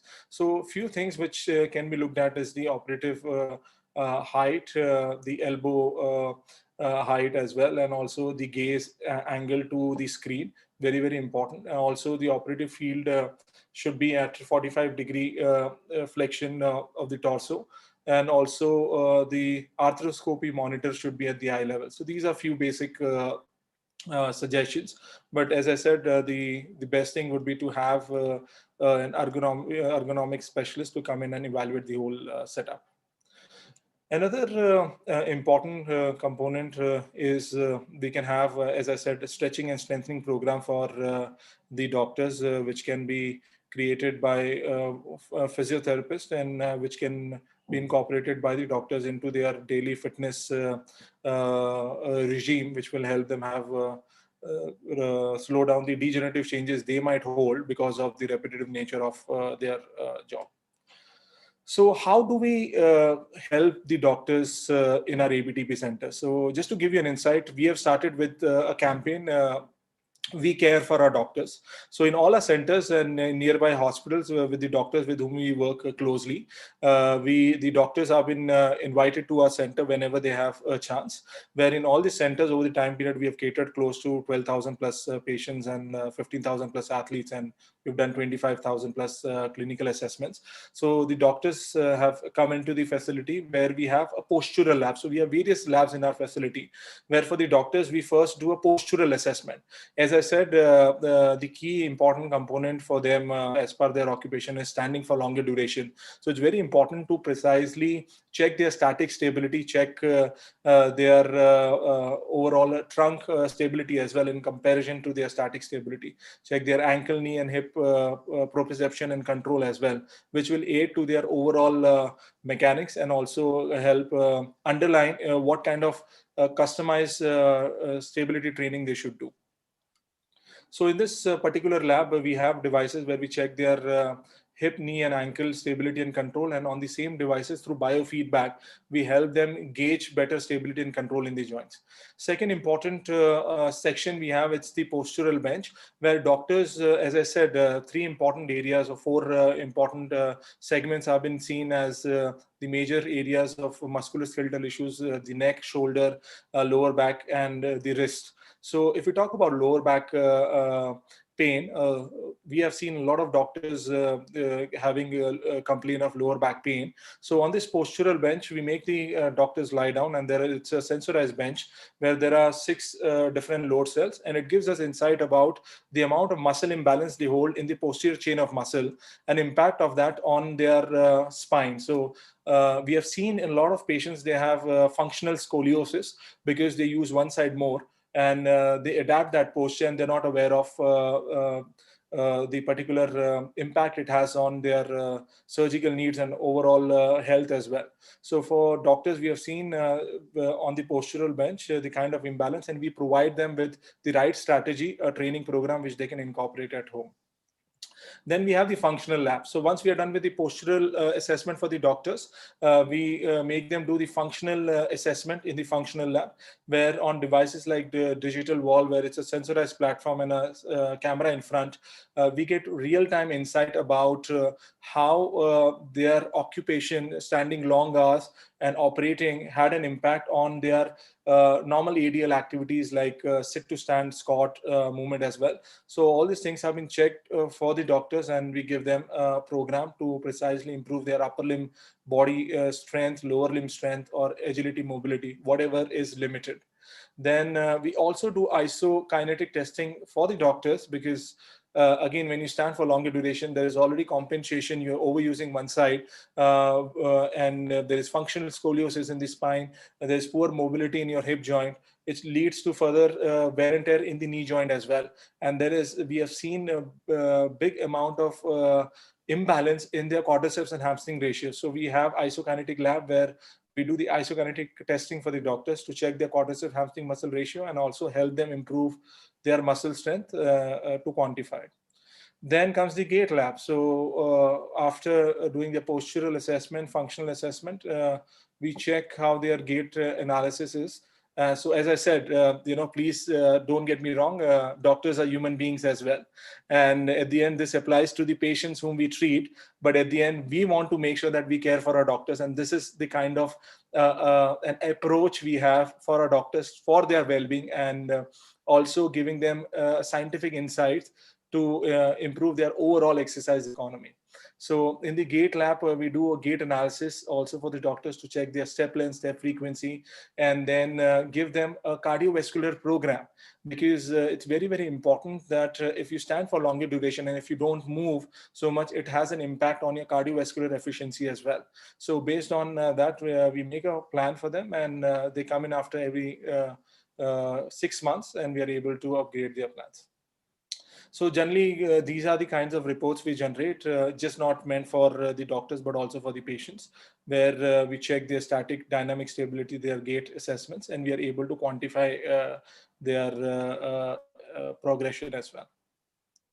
And this is one case of total knee arthroplasty patient, where just to give you an insight from the orthopedic rehab per se as well, where initially the patient came in with a lot of asymmetry in their weight bearing and also hip extension and inadequate knee flexion. And when we did the gait analysis, we found that the knee range of motion was impacted by around 16 degrees. And after 5 sessions of biofeedback training for the patient in a very scientific, objective approach, we were able to bring the knee range of motion close to almost similar, and the only limitation was by around 2 degrees. So this is what is very, very essential, just not for the patients. Let me emphasize, it's very important for the doctors also to go through a holistic assessment, which incorporates their joint stability control and their muscle balance and overall health as well. So what we have set up is a facility which you'll find it's gold standard with what's there across the globe, and we take pride in it. So thank you so much, and I request all the doctors to, whenever they get a chance, to visit our facility and also get themselves assessed for their occupational hazards. I'll quickly show you a video of one of our facilities which we have set up, which will give you an insight about the advancement of overall physical medicine rehab needs for orthopedic patients as well. So this is what we have set up in Fortis Escorts Hospital in Okhla in Delhi.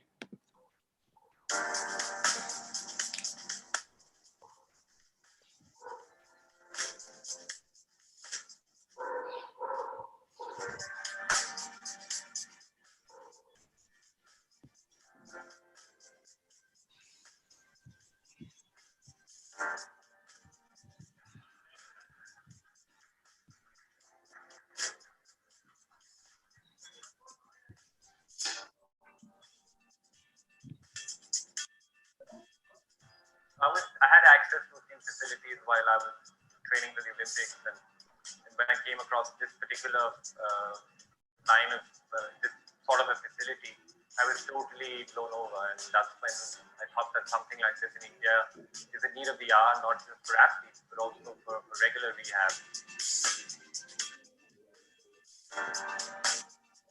Managing an athlete's injury is very, very complicated because you need to recover, and you need to recover fast, and get back to the top of your game.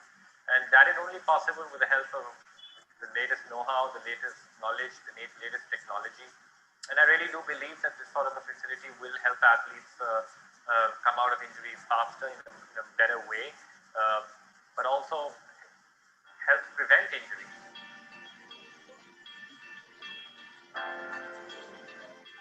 You know, high performance in sport and the medical side of it, medical fitness, as I would like to call it, is very, very closely together, because nowadays high performance in sport is no longer a regular shift. It's all about quality, it's all about medical fitness, it's all about management of your body in a very, very precise manner. That can only come out of the medical field. It's necessary for the elite teams, but it's also very necessary for the grassroots. Until and unless you don't provide the right infrastructure at the basic level, you're never going to win multiple medals that we expect to win. So I think it's the need of the hour to upgrade and to come in par with the world. We're way behind at the moment, so we need to get our act together and act together quickly.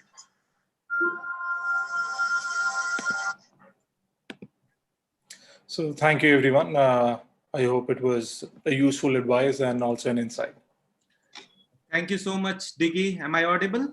Yes, yes. Yes. Thank you so much, Diggy, as we call him as a friend, for joining us today and sharing us incredible insights about demystifying occupational hazards in orthopedic surgery. We are soon expecting a state-of-art ABTP center in our state too, for the benefit of patients as well as orthopedics or general surgeons. Thank you so much for all your insight. Thank you, Diggy. Thank you, Diggy. So lastly, we have none other than Deepika ji to take us through a beautiful journey through yoga. She is yoga teacher of national and international fame, who has taken his training from Yoga Institute of Vinayasa Yoga, Power Yoga, Therapeutic Yoga, Pranayam, Pregnancy Yoga, and so on. So she will be teaching us, she will be giving us tip on the simple yoga postures and yoga things which we can do, we can apply in the daily life for the benefit and proper posture and proper rehab of orthopedic surgeons. Welcome, Deepika ji. Yeah, thank you so much, everyone. Good afternoon, everyone. Am I visible? Yeah, you are. Am I audible? Yes. Okay. Yes. Yeah. Good afternoon, everyone. Thank you so much for giving me this opportunity. I would like to thank Mr. Dr. Saraf ji, because उन्होंने मुझे ये मौका दिया कि मैं आप जैसे senior and respective doctors के सामने कुछ ऐसे टेक्निक्स बता सकूं जो आपके कुछ ऐसे टेक्निक्स को बता सकूं जो आपको हेल्प करेंगे. It will help you to it will help you to cure your flexibility, your stress, anxiety, and the thing is that okay, so I will share you something with मैं कुछ ऐसे techniques आपको बताऊंगी, जैसे कुछ प्राणायाम है, कुछ स्ट्रेचेज है विच इज वेरी सिंपल, जो आप डेली रूटीन में कर सकते हैं. Okay, so we will start with Om chant. So I will request you all, please sit, keep your back erect, and just focus on your breath. If अगर आप लोगों को कुछ समझ में नहीं आएगा, if you want to ask anything about the posture, about the breathing pattern, you can ask me. So there is behind me which things we are going to do. It will be, we will start with Om chant first. Okay, we will chant 3 times Om chant, everyone. So first, keep your back erect, shoulder relax, focus on your breath. Make a mudra, whichever mudra you want. You can do Chin mudra, Gyan mudra. Do deep breath in and deep breathe out.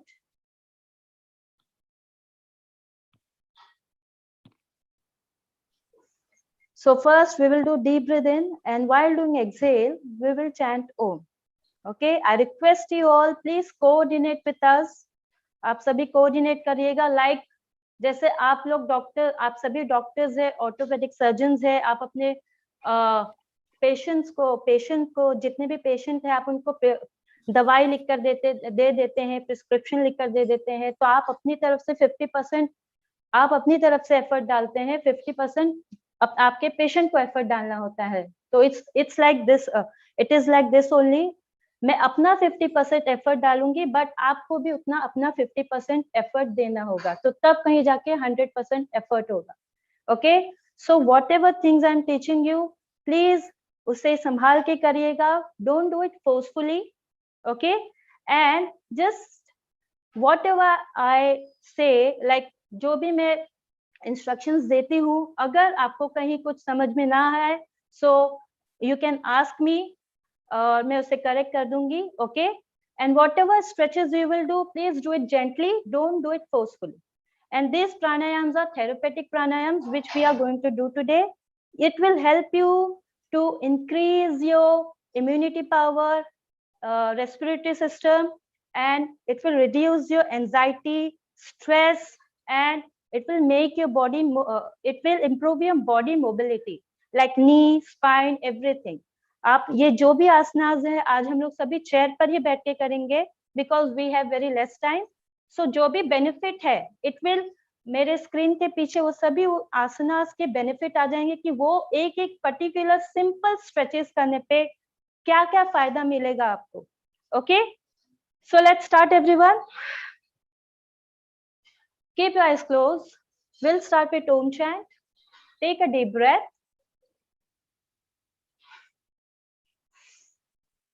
Om.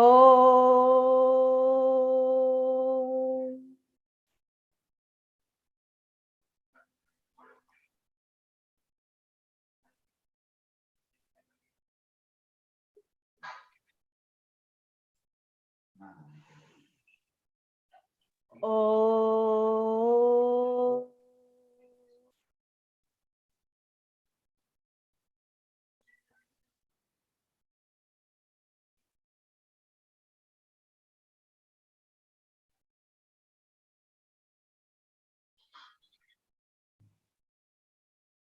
Om.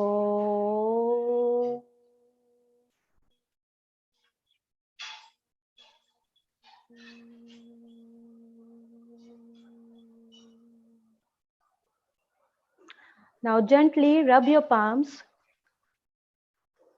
Cup your eyes with the palms. Please don't press it.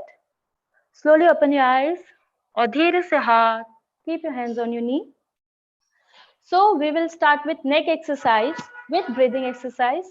What you need to do, so you have to turn your neck towards your right side while doing inhale like this. It should be rhythmic inhalation and rhythmic exhalation. I will request you all, please do with us. हमारे साथ इसे करिए, मेरे साथ please follow करिए. ये simple चीजों से you will feel, आपको पता चलेगा कि आपको योगा इज नॉट लाइक आपने एक पैर पे खड़े होकर कुछ आसन किया या कुछ इंटेंसिव किया तभी आपको उससे फर्क पता महसूस होगा. इन छोटे छोटे चीजों से आपके उन बॉडी पार्ट्स पे, उन नर्व्स पे असर पड़ेगा जो नॉर्मली आपको जिस वजह से आपको पेन होता है या कुछ कहीं कुछ अटका हुआ है. It gives you pain, so it will release those kind of pain. Simple stretches and very beautiful. You will feel very energetic and very nice after the class. Just trust me. Okay, so turn your neck towards the right side, breathe in. Then turn your neck towards the left side, breathe out. Breathe in, 2. Breathe out. 3, breathe in. 3, breathe out. 4, breathe in. 4, breathe out. 5, breathe in. 5, breathe out. 6, breathe in. 6, breathe out.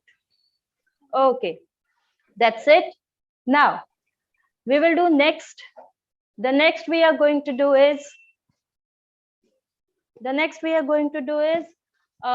hand stretching. Okay.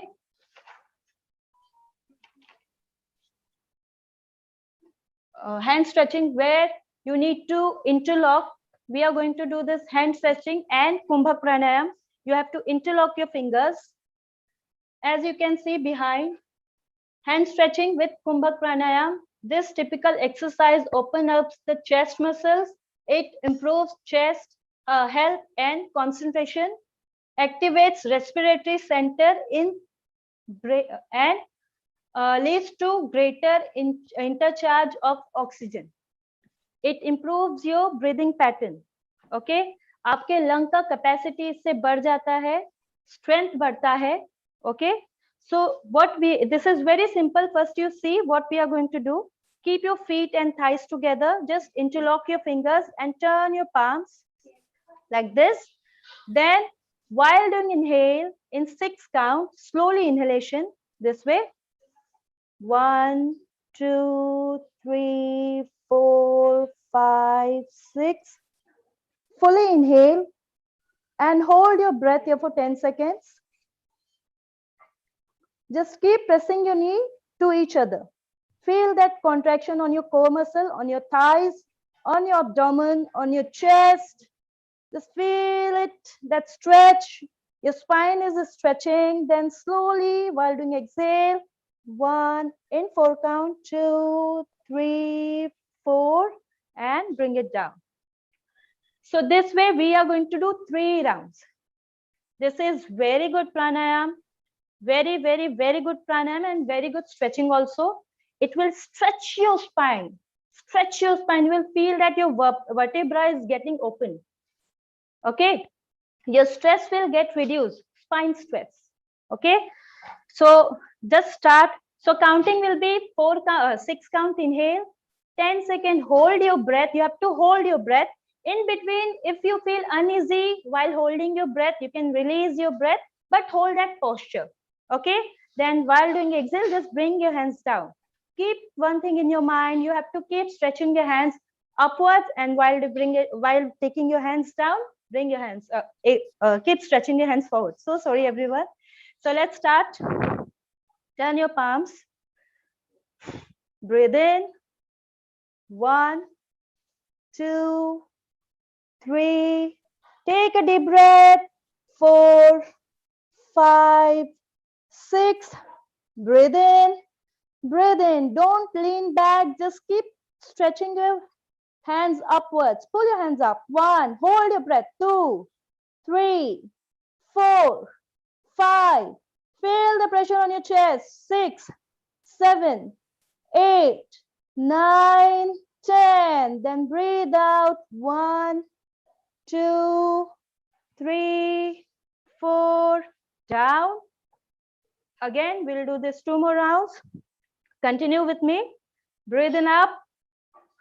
1, 2. Take a deep breath. Take a deep breath. 3, 4, 5, 6. Hold your breath. पूरे lungs को भर दीजिए. till your throat. Hold it. 1, 2. Hold your breath. 3, 4, 5. Don't lean back. 6, 7, 8, 9, 10. And breathe out. Bring your hands down slowly, but don't bend your elbow, please, everyone. Keep your elbow straight. So while taking your hands down, just keep pulling your hands forward. You'll get good stretch on your shoulder blade, on your scapula. Bring it down. 4. One more round, please. Thank you for coordination, everyone. Keep doing it. Breathe in up. 1, 2, 3, 4, 5, 6. Pull your hands up. Don't lean back. हाथ को जितना आप अच्छा पुल करेंगे ऊपर उतना अच्छा आपको स्ट्रेच फील होगा. Just keep pulling yourself. 1, upwards. 2, 3, 4, 5. Hold your breath. 6, 7, 8, 9, and 10. Breathe out. 1, 2, 3, 4, 5, and relax. The next, just keep your eyes closed, keep your hands on your knee, take 5 seconds break. In between every asana, every pranayam, you should take 10 to 20 seconds break, because the muscles which we use, unko bhi thakawat महसूस होता है, तो they also need rest. So take rest for 20 seconds. Okay? So, okay.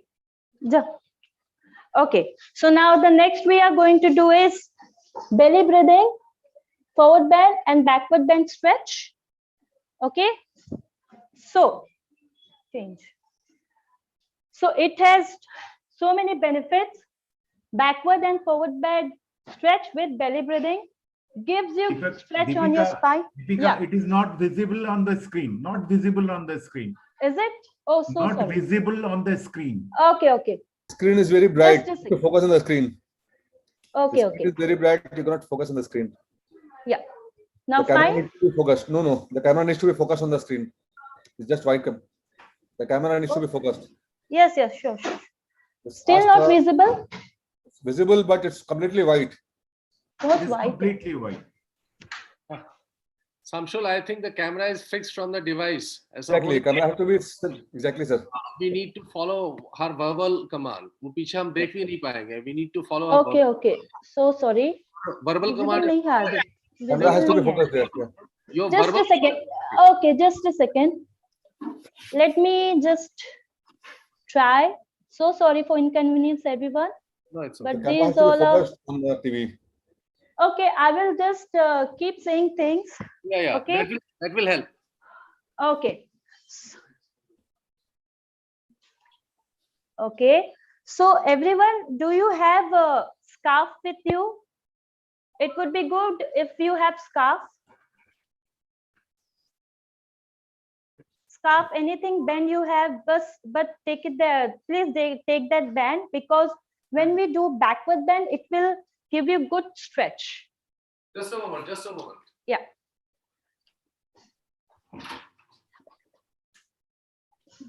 Yes, now the screen is visible. Yeah. Now the screen is visible. So see, I was just showing you this benefit of doing this simple backward bend and forward bend stretch. Gives good stretch on your spine, increases back strength, increase lung capacity, because when we do backward bend, our ribs get expand. हमारा ribs जो है expand होता है. Because of that, when we breathe, lung को अच्छा खासा space मिल जाता है. So with that, lung capacity increase होता है. You get more oxygen. Good for back, cervical pain. Gives good massage to belly muscles, because we are doing belly breathing. So when we inhale, see how to do this. See, if somebody has very severe pain also on their shoulder, on their back, they should do carefully. Other people, they can stretch themselves little bit beyond their limit, but little bit, don't push yourself too much. So how to do this? Here, you have to take your hands back, do backward bend while doing inhale, your stomach will come out fully. And then and while doing exhale, do forward bend, pull your stomach in, and fully go down. Here you have to pull your stomach in and exhale fully. Empty your lungs. Okay? So we will repeat this. We will do this almost 5 times. So let's start, everyone. I request you all, while doing this, please don't bend your elbow. Make sure you'll get good stretch. Don't push yourself too much while doing backward bend. If you feel giddy when you do backward bend because you're taking your neck behind, so it gives pressure on your medulla and oblongata. So don't push your neck too much. Okay, let's start. Keep smile on your face. Don't make me scared, everyone. Okay, thank you so much. Breathe in up. Keep one thing in your mind. So when you do backward bend, just keep pushing it. Keep your knees together and thighs together. Just keep pushing that thing to each other. That contraction you will feel on your core muscle, on your joint, on your knee, on your thighs. Okay? Right. So let's start. Breathe in up. Go back. 1, 2, 3, 4, 5. Take your stomach out. Breathe out. Pull your stomach in. Exhale in 5 seconds. 1, 2, 3. Keep contracting your muscles. 4. Pull your stomach in. 5. Down. Again, breathe in up in 5 seconds. 1. Keep pulling your hands forward. 1, 2, 3, 4, 5. Take your stomach out. This is a belly breathing. Stomach will come out fully. Then breathe out while doing exhale. Pull your stomach in. Feel that contraction. 3, 4, 5. 1 more, 2 more, 3 more rounds. Breathe in up. 1, 2, 3, 4, 5. Feel the stretch. Good stretch. Then breathe out. Come down. 1, 2. Keep doing belly breathing, everyone. Pull your stomach in. 3, 4, 5. 2 more rounds. Breathe in up. 1. Don't bend your elbow. Don't bend your elbow. 2, 3, 4, 5. Just go behind. Go behind. Yes, very good. Breathe out. 1. Pull your stomach in. Come down. Come down. Come down. 2, 3, 4, 5. We have 1 more round. Don't feel tired. This is just a stretching. Come on. Breathe in up. 1. Keep pulling your hands forward. 2, 3. Stomach will come out. 4, 5. Stretch. Go back. Stay here now with normal breathing. यहाँ पर रुकिए. Backward bend करके रुकिए. 1, 2. Feel the effect. 3, 4, 5, 6, 7, 8, 9, 10. Very slowly breathe out. Pull your stomach in and come down. 1, 2, 3, 4, 5. And come up. Keep your hands on your knee, please, everyone. Again, we will take 10 seconds break with normal breathing. Focus on your breath. Feel your breath. महसूस करिए कि जो भी stretches आपने किया है, आंखें बंद रखिए, कान खुले रखिए. ओके? जो भी स्ट्रेचेस आपने किया है, आपको वो करके कैसा महसूस हो रहा है? What do you feel? Just feel that you deep breathe in and deep breathe out. The next exercise we will do, the next exercise we are going to do is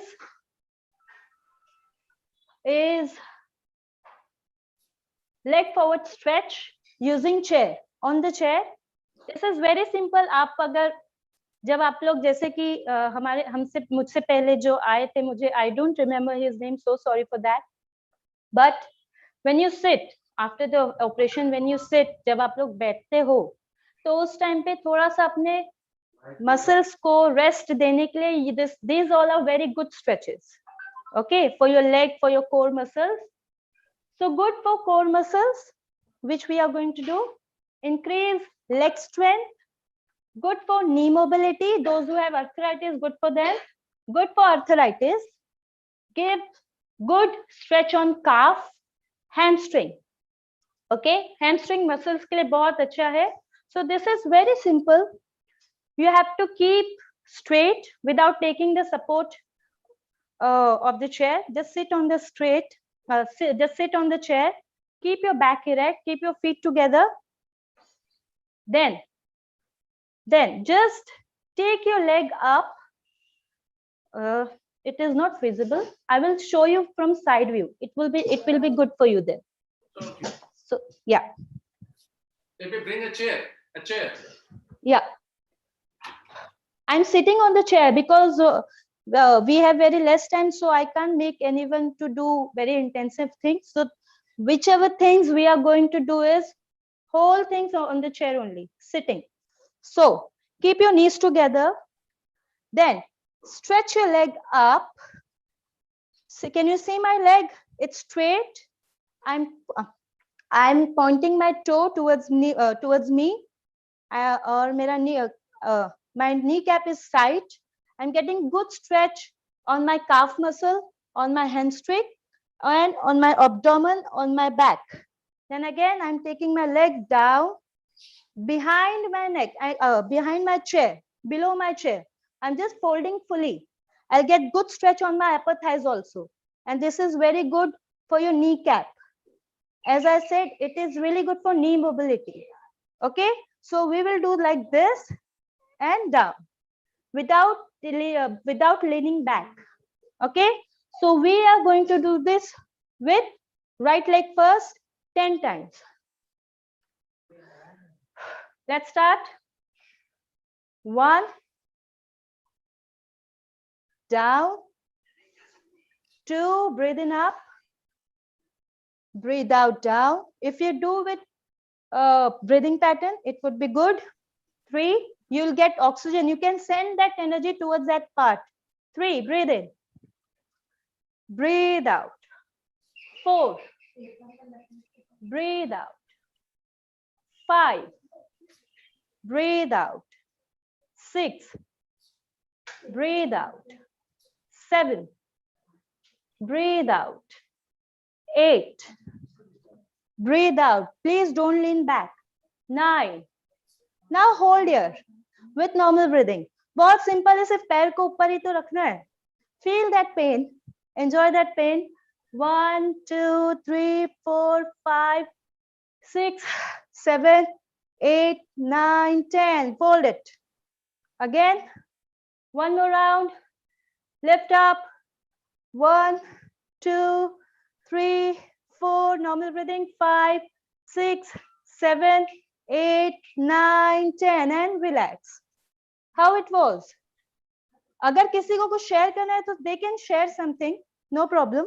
Now with other leg. Left. Start. 1. Down. 2. Breathe in. Down. 3. Breathe out. 4. Make sure you don't lean back. Down. 5. Down. 6. Down. 7. Down. 8. Down. Now hold. 9. Point your toes in, tight your kneecap. Feel that pressure on your knee, on your upper thighs, on your calf. 1, 2, 3, 4, 5, 6, 7, 8, 9, 10. Down. We are going to do one more round holding. Okay. Let's start again. Take a deep breath. Hold it.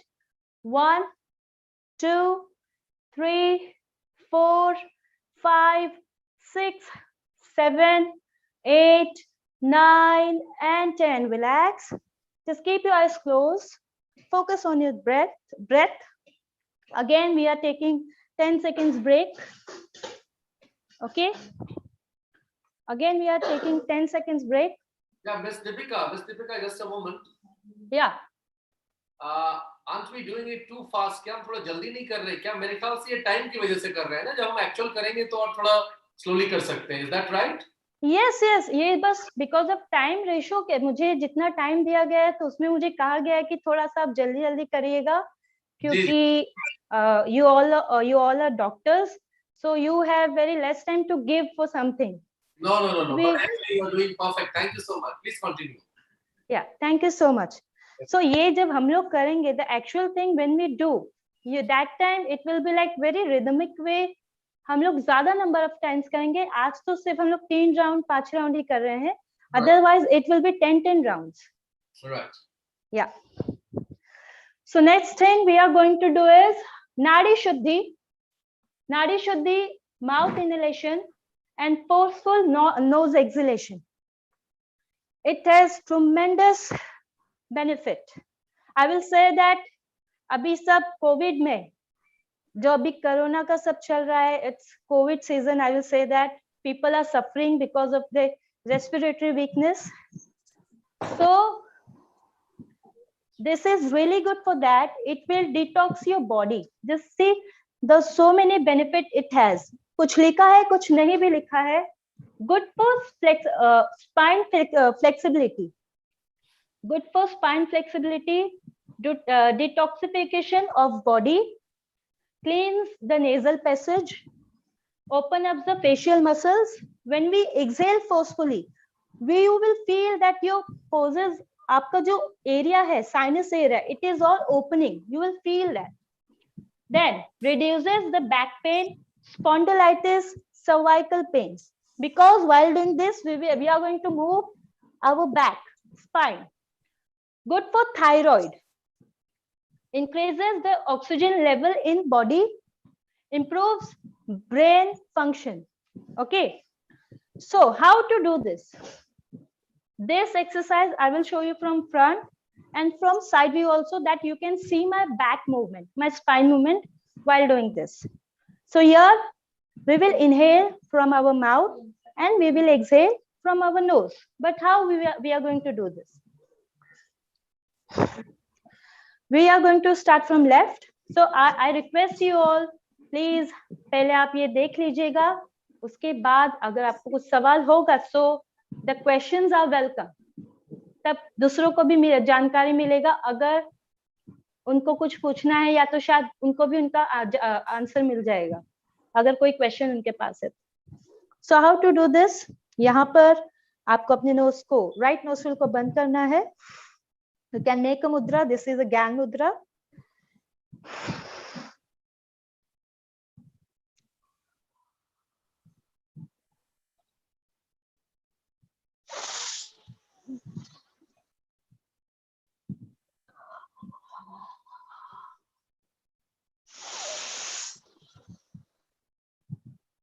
You saw that?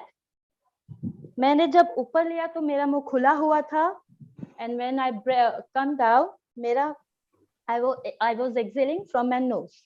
Okay, so this was front view where I was moving my neck up and down. It will be with the breath coordination. आपका जो body movement है, आपके breath के coordination के साथ होगा.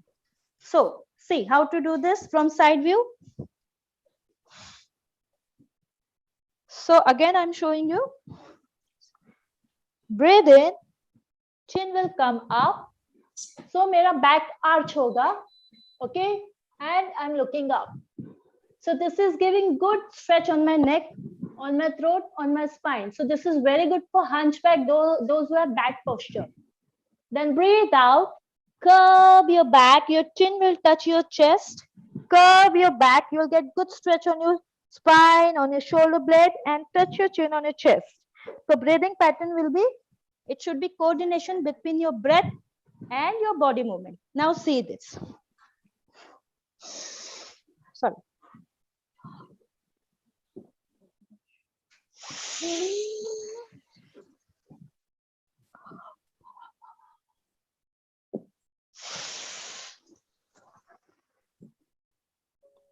You saw? It was visible, everyone? Yes, it was. Yeah. So, अगर किसी को कुछ पूछना है, the main thing is that in this you have to exhale forcefully. Inhale from your mouth, exhale from your nose, exhale forcefully. You'll get good stretch. You will feel that आपके कान भी खुल जाएंगे. It will open up your ears. Madam क्या आप 1 minute मुझे करते देख सकती हैं? Just one minute.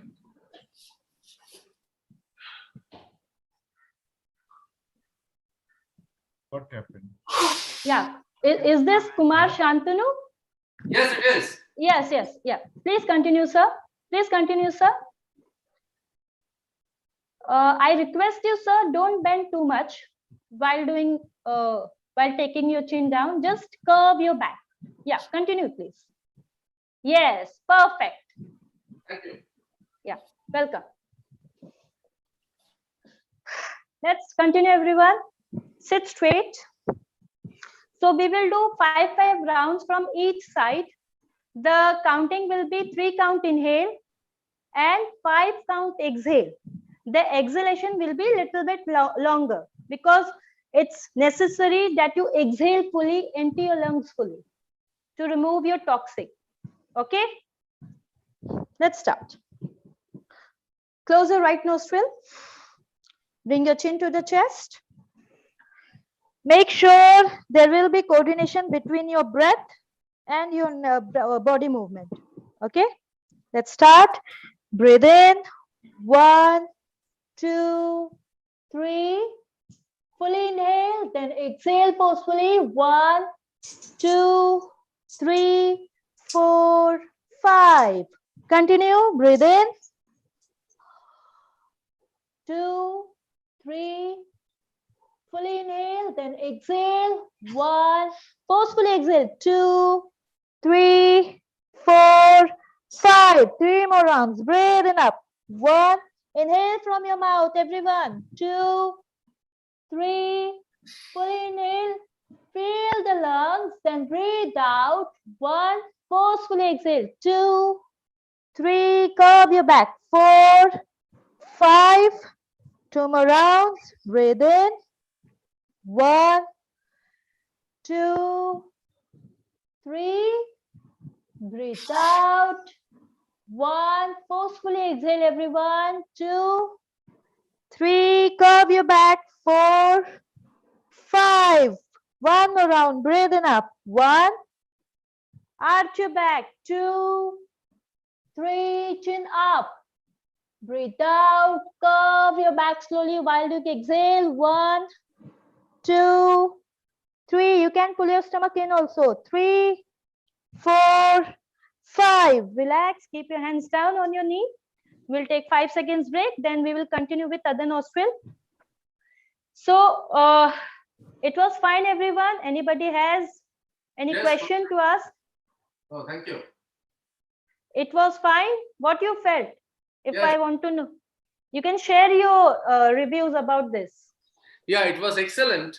As you rightly said, I breathe in to fill my lungs completely, and I exhale forcefully. Yeah. A good, perfect, forceful exhalation can be felt in the ears also. Yes, it opens up your ears because you'll get good oxygen. It opens up all the air passage. Yes. Good for sinus problems, sinusitis. Those who have migraine, and because headache and migraine are related to sinusitis problems, sinus problems. So it removed that also. Yes, thank you. Yes, sir. So let's continue with this with other nostril. Any other? कुछ पूछना है और किसी को? I will welcome those questions. Okay, let's start. Close your left nostril. Now inhale from your right. Breathe in. Inhale from your nose, from your mouth. Breathe in. 1, 2, 3. Exhale forcefully from your nose. 1, 2, 3, 4, 5. You can pull your stomach in, okay, while doing exhale. Second round. Breathe in. 1, 2, 3. Breathe out. 1, 2, 3. Third. 4, 5. Third round. Breathe in up. 1, 2, 3. Fully inhale. Exhale from your nose. Forcefully. Breathe out. Curve your back. Pull your stomach in. 1, 2, 3, 4, 5. 2 more rounds we have, everyone. Please continue. Breathing up. 1, 2, 3. Breathe out. Forcefully. Breathe out. 1. Pull your stomach in while doing exhale. 2, 3, 4, 5. Don't bend too much. Just curve your back. 1 more round. Breathe in from your mouth. 1, 2. Look up. Arch your back. 3, 4. Breathe out. 1, 2, 3, 4, 5. And relax. Keep your eyes closed. Just feel that calmness in your body, on your face, in your brain, on your mind. It is very peaceful. Keep your eyes closed. Now, take 10 seconds break.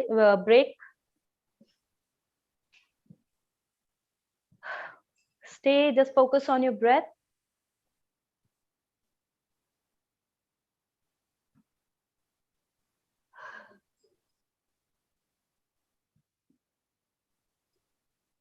Okay, now open your eyes.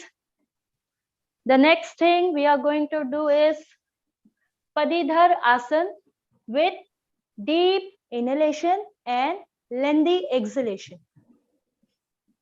So इसके फायदे बहुत सारे हैं. अभी तो ये अब because of corona ये सब चीजें बहुत ज्यादा सामने आ गई हैं, बिकॉज ये सब चीजें बहुत हेल्प करती हैं to remove your cough and this cleanses your lungs.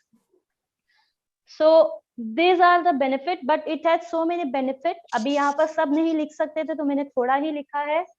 It removes the cough from lungs, improves the oxygen level, good for lung functioning, open up the nostril blockages, good for breast cancer, reduces clots. अब clots तो सबको होते हैं, it is for men and women also, so वो कम कर देता है. And it open up, it gives good pressure on your heart. Very good exercise for respiratory system. Okay, how to do this? इसमें ऐसा इसलिए क्यों है कि nostril open हो जाता है? Why is this so? Because under the armpit, इसमें हाथ, you can see the image, the model, it is like this. The model is like this. So see, my thumbs is out and my fingers are in, my palms are in under the armpit. So यहाँ पर as अगर आपको पता होगा तो as a दिनचर्या में यानी हर दिन हर एक ह्यूमन बीइंग का, every living being, उनका नोस्ट्रिल चेंज होता रहता है. इन एवरी हर 1.5 घंटे में एक नोस्ट्रिल एक्टिव होता है, एक नोस्ट्रिल कम एक्टिव होता है. If you really want to see that, you can अभी भी आप चेक कर सकते हो कि कौन सा नोस्ट्रिल एक्टिव है, कौन सा कम एक्टिव है. बिकॉज जो नोस्ट्रिल एक्टिव है उससे आप breathe in breathe out easily कर पाएंगे. जो नोस्ट्रिल कम एक्टिव है उससे आपको थोड़ा सा स्ट्रगल करना पड़ेगा. you will feel that it's blocked. So when you do this, it opens up the nostril passage. Because यहाँ पर ऐसे nerves है जो सीधा ऊपर की तरफ जाते हैं. This is really good for your brain. Okay, so let's start everyone. Just कि पहले देखिए इसे कैसे करना है. पहले देखिए इसे कैसे करना है. Keep your palms under the armpit. This way. Make sure कि आपका हाथ पूरा अंदर की तरफ हो. Just see how to do this. We are going to do this. We are going to do this 3 count inhale and 6 count exhale. इसमें exhalation लंबा होना जरूरी है, and while doing exhale you have to pull your stomach in. Make sure while doing exhale you give pressure on your ribs. Just give pressure. Okay, you are massaging your respiratory, right? So let's start everyone. पहले देखिए इसे कैसे करना है. Breathe in. 1. My palms are turning when I'm lifting my elbow up. पहले आप लोग देख लीजिए please. I request you all. My palms are turning out when I'm lifting my elbow up. 3. Then breathe out forcefully. Okay. Breathe out.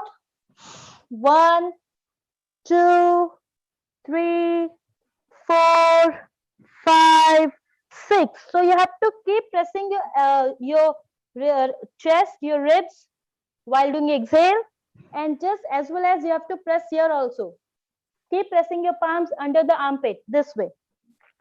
So ऐसे करना है. So I will show you this with breathing now. क्योंकि ये counting के साथ बताना जरूरी था. So ये इससे मैंने काउंटिंग के साथ बताया. अब अभी से करना कैसे वो देखिए. Forcefully exhale का मतलब ये नहीं होता कि you just exhale like this. It should be like gradual. आपको लंग पे प्रेशर फील होना चाहिए while doing exhale. You will feel that you should feel that there is nothing inside your lungs. You should empty your carbon dioxide. Okay, see how to do this. I will count in my mind. Okay.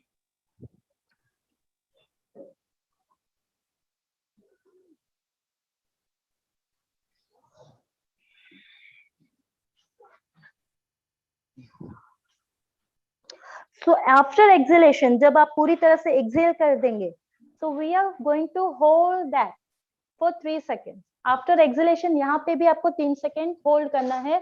It is called बाह्य कुंभक. Where exhale करने के बाद जब आप अपने breath को hold करते हैं, after exhalation, it is called बाह्य कुंभक. When you inhale, जब आप सांस breathe in करने के बाद breath को होल्ड करते हैं, तो it is called अंतर कुंभक. So there are difference between बाह्य कुंभक and अंतर कुंभक. So we will do बाह्य कुंभक. After exhalation, you have to stay in that position. It is called शून्यक. Means empty lungs, nothing inside. So we are going to do this 5 rounds. 5 rounds with breathing pattern. Just follow my instructions. Okay. So make sure you have to give pressure on your respiratory under the armpits. Okay. So take the position, everyone. Let me see everyone how they are doing it. Smile, everyone. ये oxygen और बढ़ा देगा आपकी body में. Thank you. Yeah. Keep your palms under the armpit. Take a deep breath. Breathe in. 1, 2. Raise the elbow up. 3, 4. Okay, Mr. Shamshul ji, you have to keep your palms under the armpit. Yes. Now breathe in up. Again, continue. 1, 2, 3. Now breathe out. Exhale slowly in 6 seconds. 1, 2, 3, 4, 5, 6. Keep pressing your ribs. Stay there. Pull your stomach in. Hold it. 1. You can bend little bit. Curve your back. 1, 2, 3, 4, 5, 6. Again. See, I am going to मैं फिर से इससे कहना चाहूंगी कि इसमें do exhalation with my counting, do inhalation with my counting, do exhalation with my counting. यहाँ पर कोई भी चीज जल्दबाजी में नहीं करना है क्योंकि you need rhythm in this. प्राणायाम का मतलब ही है rhythm देना अपने breath को. प्राण means energy, आयाम means उसे rhythm देना. You have to give rhythm. So we are doing these asanas with pranayam. So give yourself rhythm. Don't do it forcefully and don't exert yourself. भागना तो दिन भर है, लाइफ टाइम भागना ही है. थोड़ा सा शांति से करिए. ठीक है? So let's start. Breathe in up. 1, 2, 3. पूरी तरह से सांस भरिए, भरिए, भरिए. Then breathe out forcefully but lengthy. 1, 2, 3, 4, 5, 6. Touch your chin on your chest and curve your back, pull your stomach in. Stay there in Shunyak, Baya Kumbhak. 1, 2, 3, 4, 5. Breathe in. Again, come up. 1, 2, 3. Fully inhale. Vikasji, just follow me. Follow my instructions. Follow my counting. Breathe out. 1, 2, 3, 4, 5, 6. Stay down. Curve your back in Shunyak. 1, 2, 3, 4, 5, 6. Breathe in up. Again up. 1, 2, 3. Breathe out. 1, 2, 3, 4, 5, 6. Stay there in Shunyak. Press your chest through your elbow. Vikasji, yes, come on. 1, 2, 3, 4, 5, 6. One more round. Breathing up. 1, 2, 3. Breathe out. 1, 2, 3, 4, 5, 6. Stay there in Shunyak. Keep pressing your ribs. Pull your stomach in. 1, 2, 3, 4, 5. And relax. Keep your eyes closed. Keep your hands on your thighs. Give yourself rest and focus on your breath. Rest दीजिए खुद को, सांसों पर ध्यान दीजिए, आंखें बंद करके रखिए. 10 seconds break. Hold.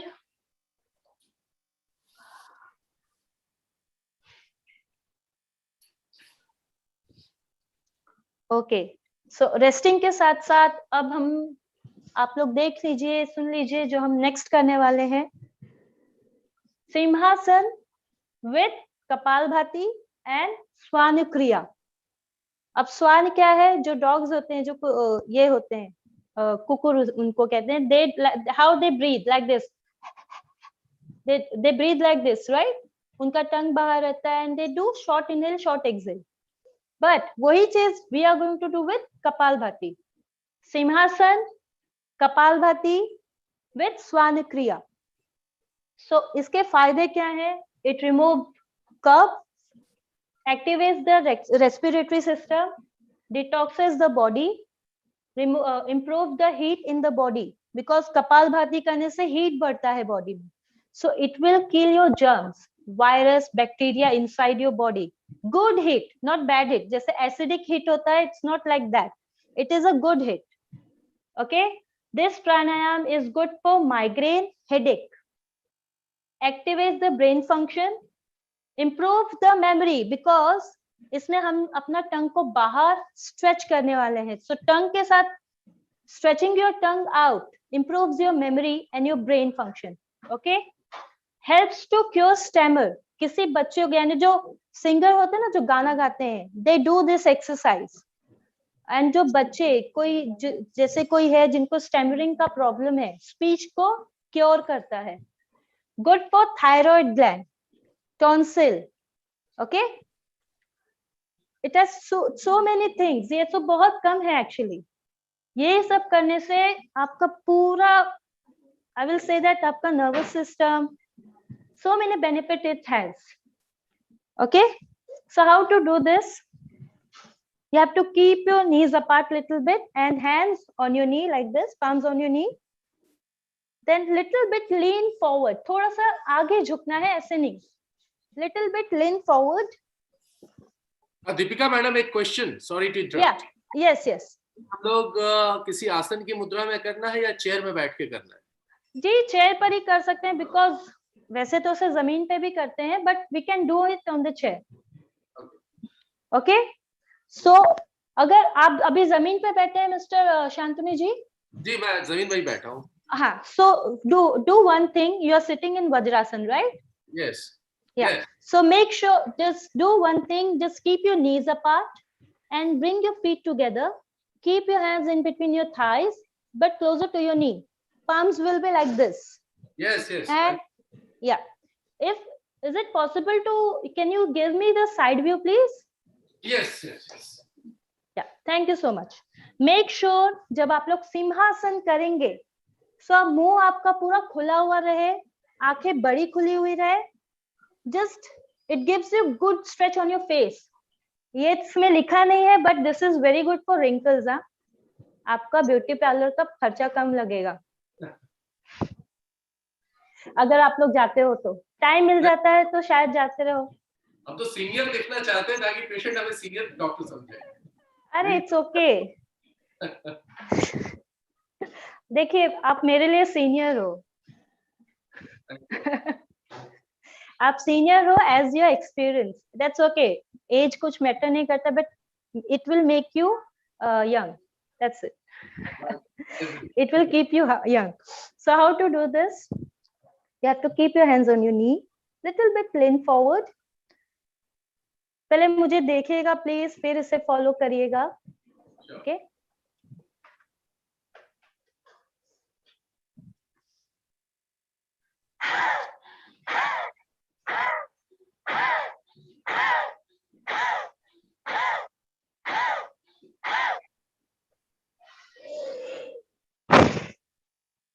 So इसमें आपको coughing करना है, but not from your throat. It's not like this. No, from your chest, from your lungs. I think you can, आप differentiate कर सकते हैं आपका जो voice होता है, आपका आवाज कैसे होता है. Sure. When you are exhaling from your, when you are doing exhaling that swana kriya from your throat or from your lungs, there is difference. जब आप लोग खास कब बाहर निकालने की कोशिश करते हो, जब वो निकलता नहीं तो you do this like you do this like, right? So yes. It is like that only. So आप अगर सही करेंगे, I will tell you one experience with my mom.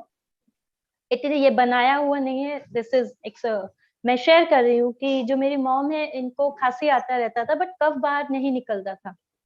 But पिछले आई थिंक 1 हफ्ते से मैंने उनको ये करवाना शुरू किया है. सो उनका जो कफ है, जो नॉर्मली बाहर नहीं आता था, बट उनको कॉफिंग होता था, तो बिकॉज ऑफ दिस उनका कफ थोड़ा थोड़ा आना शुरू हो गया है. दैट मीन्स जो ड्राई कफ है, उससे ये करने से वो भी बाहर निकलता है. ओके, जो पुराना है, जो निकलता नहीं है, वो भी बाहर निकलता है. तो it cleans your respiratory fully.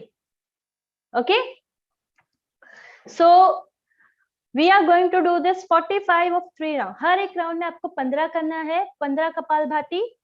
Then just sit quietly. Then again start 15 rounds. मैं भी इसमें साथ में करूंगी, so just follow me.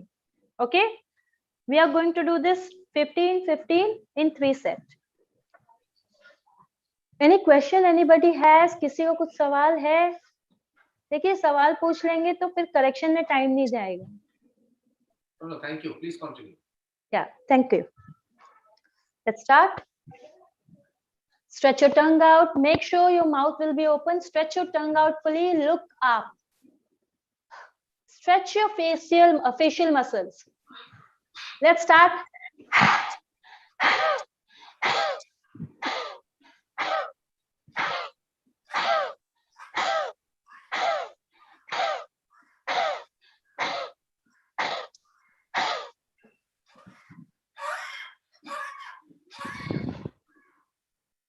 Normal breathing.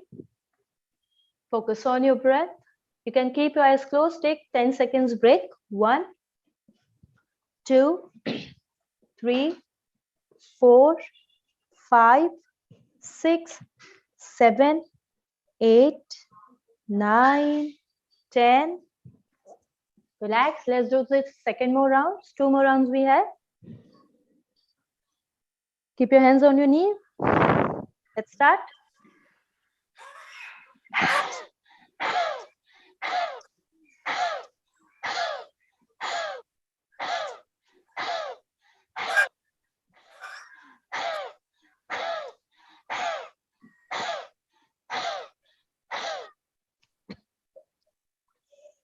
Keep your eyes closed. Again, take 10 seconds break. Normal breathing.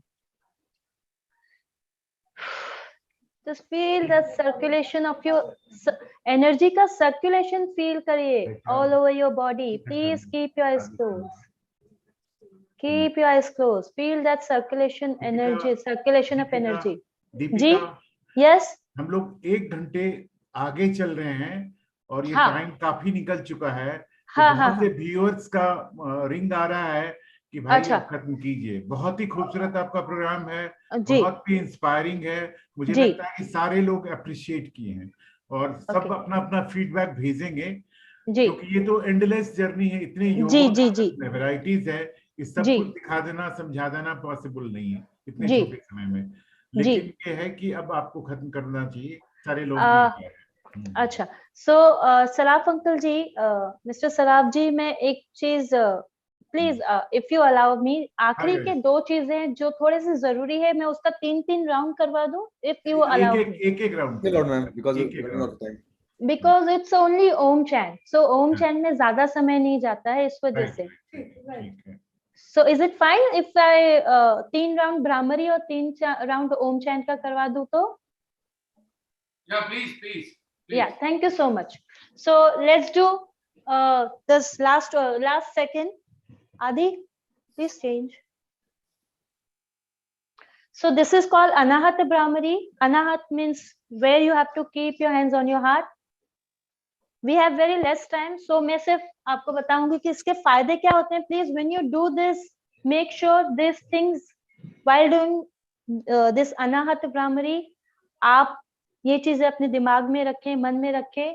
It reduces the stress and emotional burden, cures depression, good for nervous system and brain function, boost confidence, you feel peaceful and happy, improves the heart function, relieve hypertension and helps improving blood pressure, very good for blood, जो blood BP के patient होते हैं उनके लिए अच्छा exercise है. Helps cure insomnia, जिसको नींद की बीमारी है, जिसको नींद नहीं आता है, वो उसे भी ठीक करता है. And so on but less time. So इसे करना कैसे है? You have to keep your eyes close. पहले देखना है, first pound your heart. I hope you will find your heart. Keep your palms on your heart like this. Okay, पहले देख लीजिए प्लीज इसे करना कैसे है.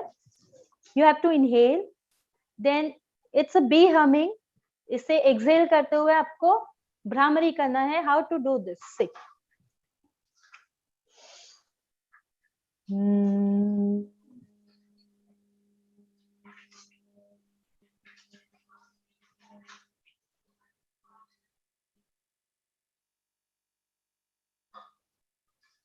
ओके, सो इसे ऐसे करना है. मेक श्योर जब आप भ्रामरी करेंगे तो थोड़ा सा हल्का सा दबाना है. Give some pressure on your heart and temper your heart, it needs. Okay, so आंखें बंद ही रखिए. Will do this together. Everyone please join us. Please join me. I will say that. Yeah, please. Yeah.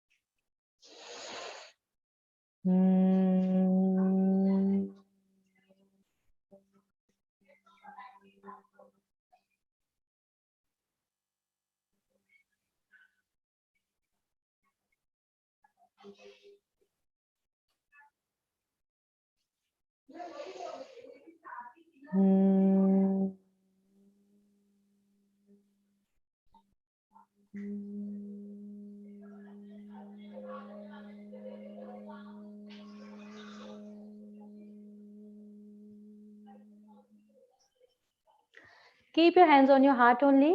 आंखें बंद रखिए. Now slowly open your eyes. The next and last we are going to do is Om chant. We did before only, but ये वाला जो है उससे थोड़ा अलग है. इसके फायदे सुन लीजिए. You will feel peaceful and abundance of joy. Reduce stress, जो आप लोगों के लिए फिलहाल के समय में बहुत जरूरी है. You have so many patients, you don't get time for yourself. But by doing these things, you will get that peaceful and very nice feeling. Anyways, vibrations doing the Om chant improves blood pressure, blood circulation. लेकिन किसी को भी अगर boost energy level, improves blood pressure, किसी को भी अगर blood pressure का problem है और अगर वो ओम चैंट सुनता है, ओम जाप सुनता है या करता है, वो उनका प्रेशर, ब्लड प्रेशर इंप्रूव होता है. प्रोटेक्ट्स योर ऑरा, आपका जो ऑरा होता है वो प्रोटेक्ट करता है आपके ऑरा को और आपके ऑरा को क्लीन करता है. ओके, सो अगर कुछ बाहरी चीजें जो आपकी तरफ आती है which is not good for you, वो एक प्रोटेक्शन का काम करता है. Okay, so Om chant ka vibration does that. How to do this? This time you have to keep your palms on your head, but first keep your right palms on your head tip. Then above your right palms, keep your left palms up अपने right palms के ऊपर रखिए. Then and longer exhalation. पहले देख लीजिए इसे एक बार कैसे करना है, प्लीज. आई रिक्वेस्ट यू और, क्योंकि हर ओम चैंट अलग अलग होता है, इसमें म का उच्चारण थोड़ा ज्यादा लंबा है. How to do this?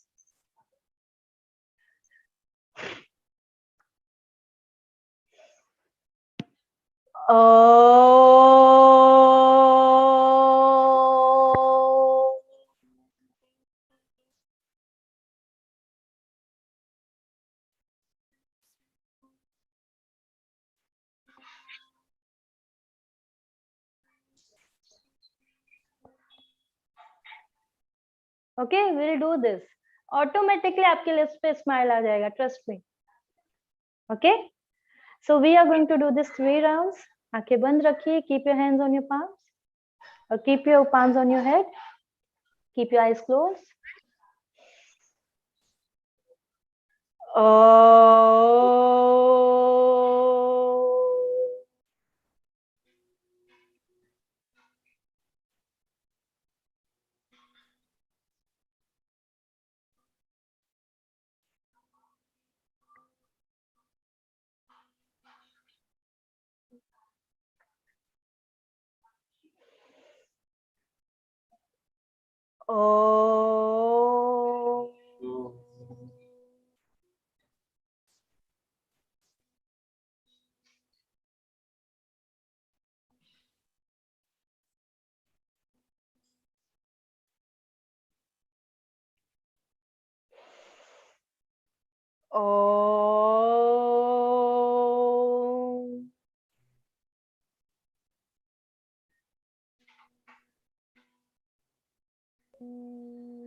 Keep your eyes closed only. I request you all, please keep your eyes closed and bring your hands down on your thighs. Now do namaste in front of your chest. Namaste करिए, आंखें बंद ही रखिए.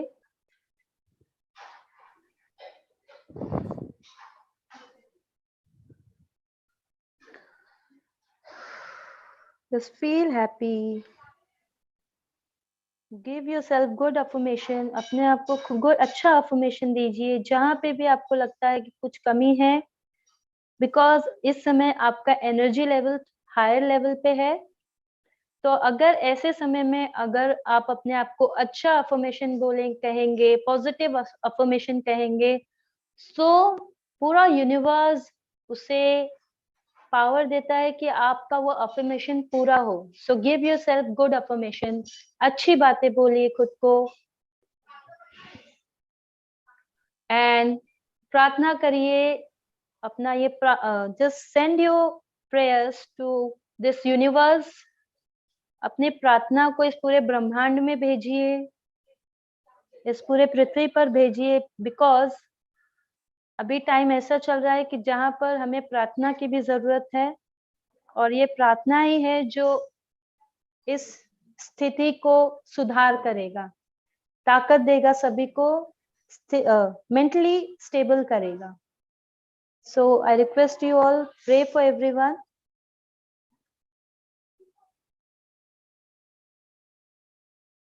Pray for yourself, for your family. Pray for pray for this earth, for universe.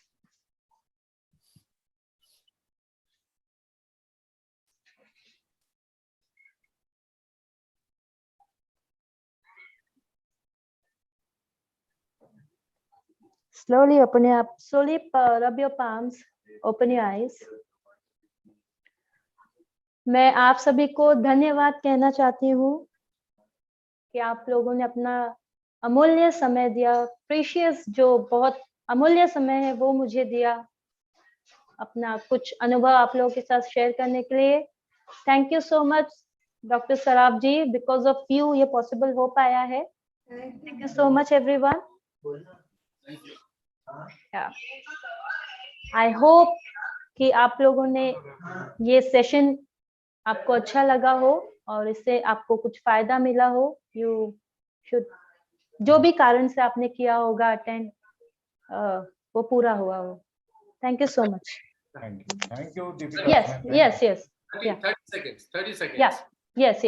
आपका ये session इस पुस्तक की तरह था जी. तरह था जिसने मेरी ज्ञान की आंखें खोल दी इस तरह. वाह. Very nice. Thank you so much sir. I hope आपको इसका आप थोड़ा सा अगर एक्सपीरियंस शेयर कर देंगे तो it would be good that थोड़ा सा जो आधा घंटा आपने अटेंड किया class, what do you feel now after doing this? अगर मैं बोल सकूं तो मैं ये कहूंगा कि इस आधे घंटे में मैंने उस तमाम जो मेरे मन में शंकाएं थी, दुविधाएं थी, दुख था, संताप था, पश्चाताप था, वो मेरे मन से दूर चला गया. और मैं I was at peace with my self. ऐसे शांति मिली और दिल खुश हो गया. जैसा कि आपने कहा कि चेहरे पे अनायास मुस्कान आ गई और ऐसा लगा कि मैं आने वाली विपत्ति से लड़ने के लिए अब और बेहतर तरीके से तैयार हूँ. Thank you so much. Good. Thank you Shantanu. Very nice. Thank you Shantanu. ये मेरी खोज है, मुझे कॉन्ग्रेचुलेट कीजिए.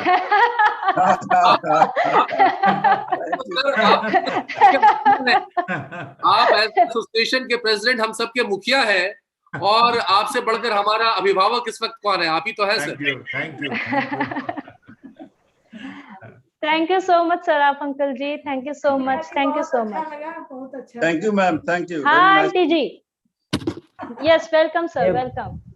ये बहुत अच्छा प्रोग्राम लगा और ये तो गागर में सागर भरने वाला था जी. Thank you very much. Thank you. Welcome. देखिए, मैंने जैसे पहले ही कहा कि आप लोग अपने पेशेंट को ऑपरेशन कर देते हैं, प्रिस्क्रिप्शन लिख कर दे देते कि ये दवाई आपको खानी है, ये करना है. सो एक तरह, और जब 50% आपने अपनी तरफ से कर दिया, 50% अभी आपके पेशेंट को करना होता है. सो इट्स लाइक कि तब कहीं जाके 100% होता है, राइट? सो मैंने तो करवाया, लेकिन आप लोगों ने अपना सबसे पहले तो समय दिया, मन लगाया, then physically, mentally, emotionally you were involved in it, so that's the main thing. वो जरूरी था. Lastly we all become very energetic and very fresh. Good. अंततः हम लोग बहुत फ्रेश हो गए, बहुत क्या कहिए एनर्जेटिक हो गए. बहुत बहुत धन्यवाद आपको मैम. धन्यवाद. ये कारण एक्चुअली सराफ डॉक्टर साहब ने, इसलिए सराफ डॉक्टर जी ने इसलिए ही ये सेशन रखवाया था कि जैसे कि उन्होंने ये एक्सपीरियंस मुझे शेयर किया था. ही हर रोज मेरा सौभाग्य है कि मुझे डॉक्टर साहब का एज अ टीचर उनका बनने का मौका मिला. सो आई विल से दैट कि उन्होंने जैसा मुझे बताया कि आप सभी लोग कैसे अपने मरीजों से because of you have so many patient that you don't get, आप लोग को अपने लिए समय नहीं मिलता है.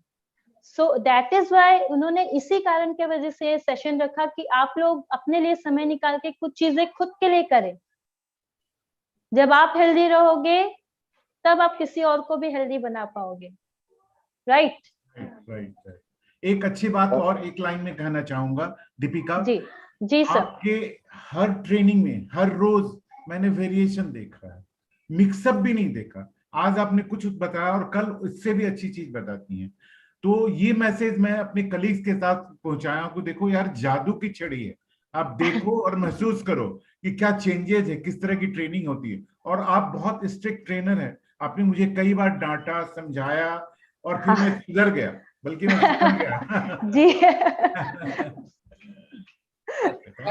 ये एक टीचर का यही फॉर्चून होता है कि उनके जो स्टूडेंट होते हैं वो भले ही बहुत अलग लेवल पे हो, बट टीचर ही वो के पास ही वो हक होता है, और एक माँ के पास, पेरेंट्स के पास, कि वो अपने स्टूडेंट को डांट सके। Thank you sir. Ortho TV की तरफ से आप लोगों को बहुत बहुत शुक्रिया sir. We had more than 1000 live viewers on Ortho TV, Facebook and YouTube sir. और it was a very informative, because आज के कोविड के एरा में जो है सबसे ज्यादा अगर जरूरत है तो फिजिकली फिट होने की जरूरत है। तो बीओए की तरफ से, शराब सर की तरफ से बहुत ही अच्छा इनिशिएटिव था, इसलिए मैं सबको थैंक्स करना चाहूंगा। व्यूअर से फीडबैक लीजिएगा कैसा लगा, ताकि हम लोग और अच्छा कर सकें और अच्छे लोगों को बुला सकें। व्यूअर से फीडबैक लीजिएगा। मुझे और भी कुछ कहना है शराब सर। हाँ बोलिए। कि आप अभी प्लीज घोषणा कर दें कि ये दूसरा प्रोग्राम ऐसा दोबारा कब होने वाला है, कितनी जल्दी होने वाला है। With in 15 days one of the best होगा, वन ऑफ द बेस्ट करने जा रहे हैं। Thank you. लोग पहले से कलेक्ट कर रखेंगे किन लोगों को बुलाएंगे, जिससे कि सारे लोग इंप्रेस हो सके, है ना। Perfect, thank you sir. मैं रिक्वेस्ट करूंगा सर मधुसूदन सर को वर्ड ऑफ थैंक्स देने के लिए sir. We are running out time sir.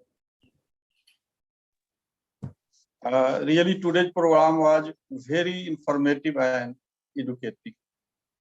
I thanks to our respected President, Dr. S.N. Saraf sir, all the guest speakers, panelists, and our dynamic moderators, and all the BOA members, Ortho TV, especially the Dr. Samsul Hoda, IT convener of the BOA, and I also thanks MQR Pharmaceutical.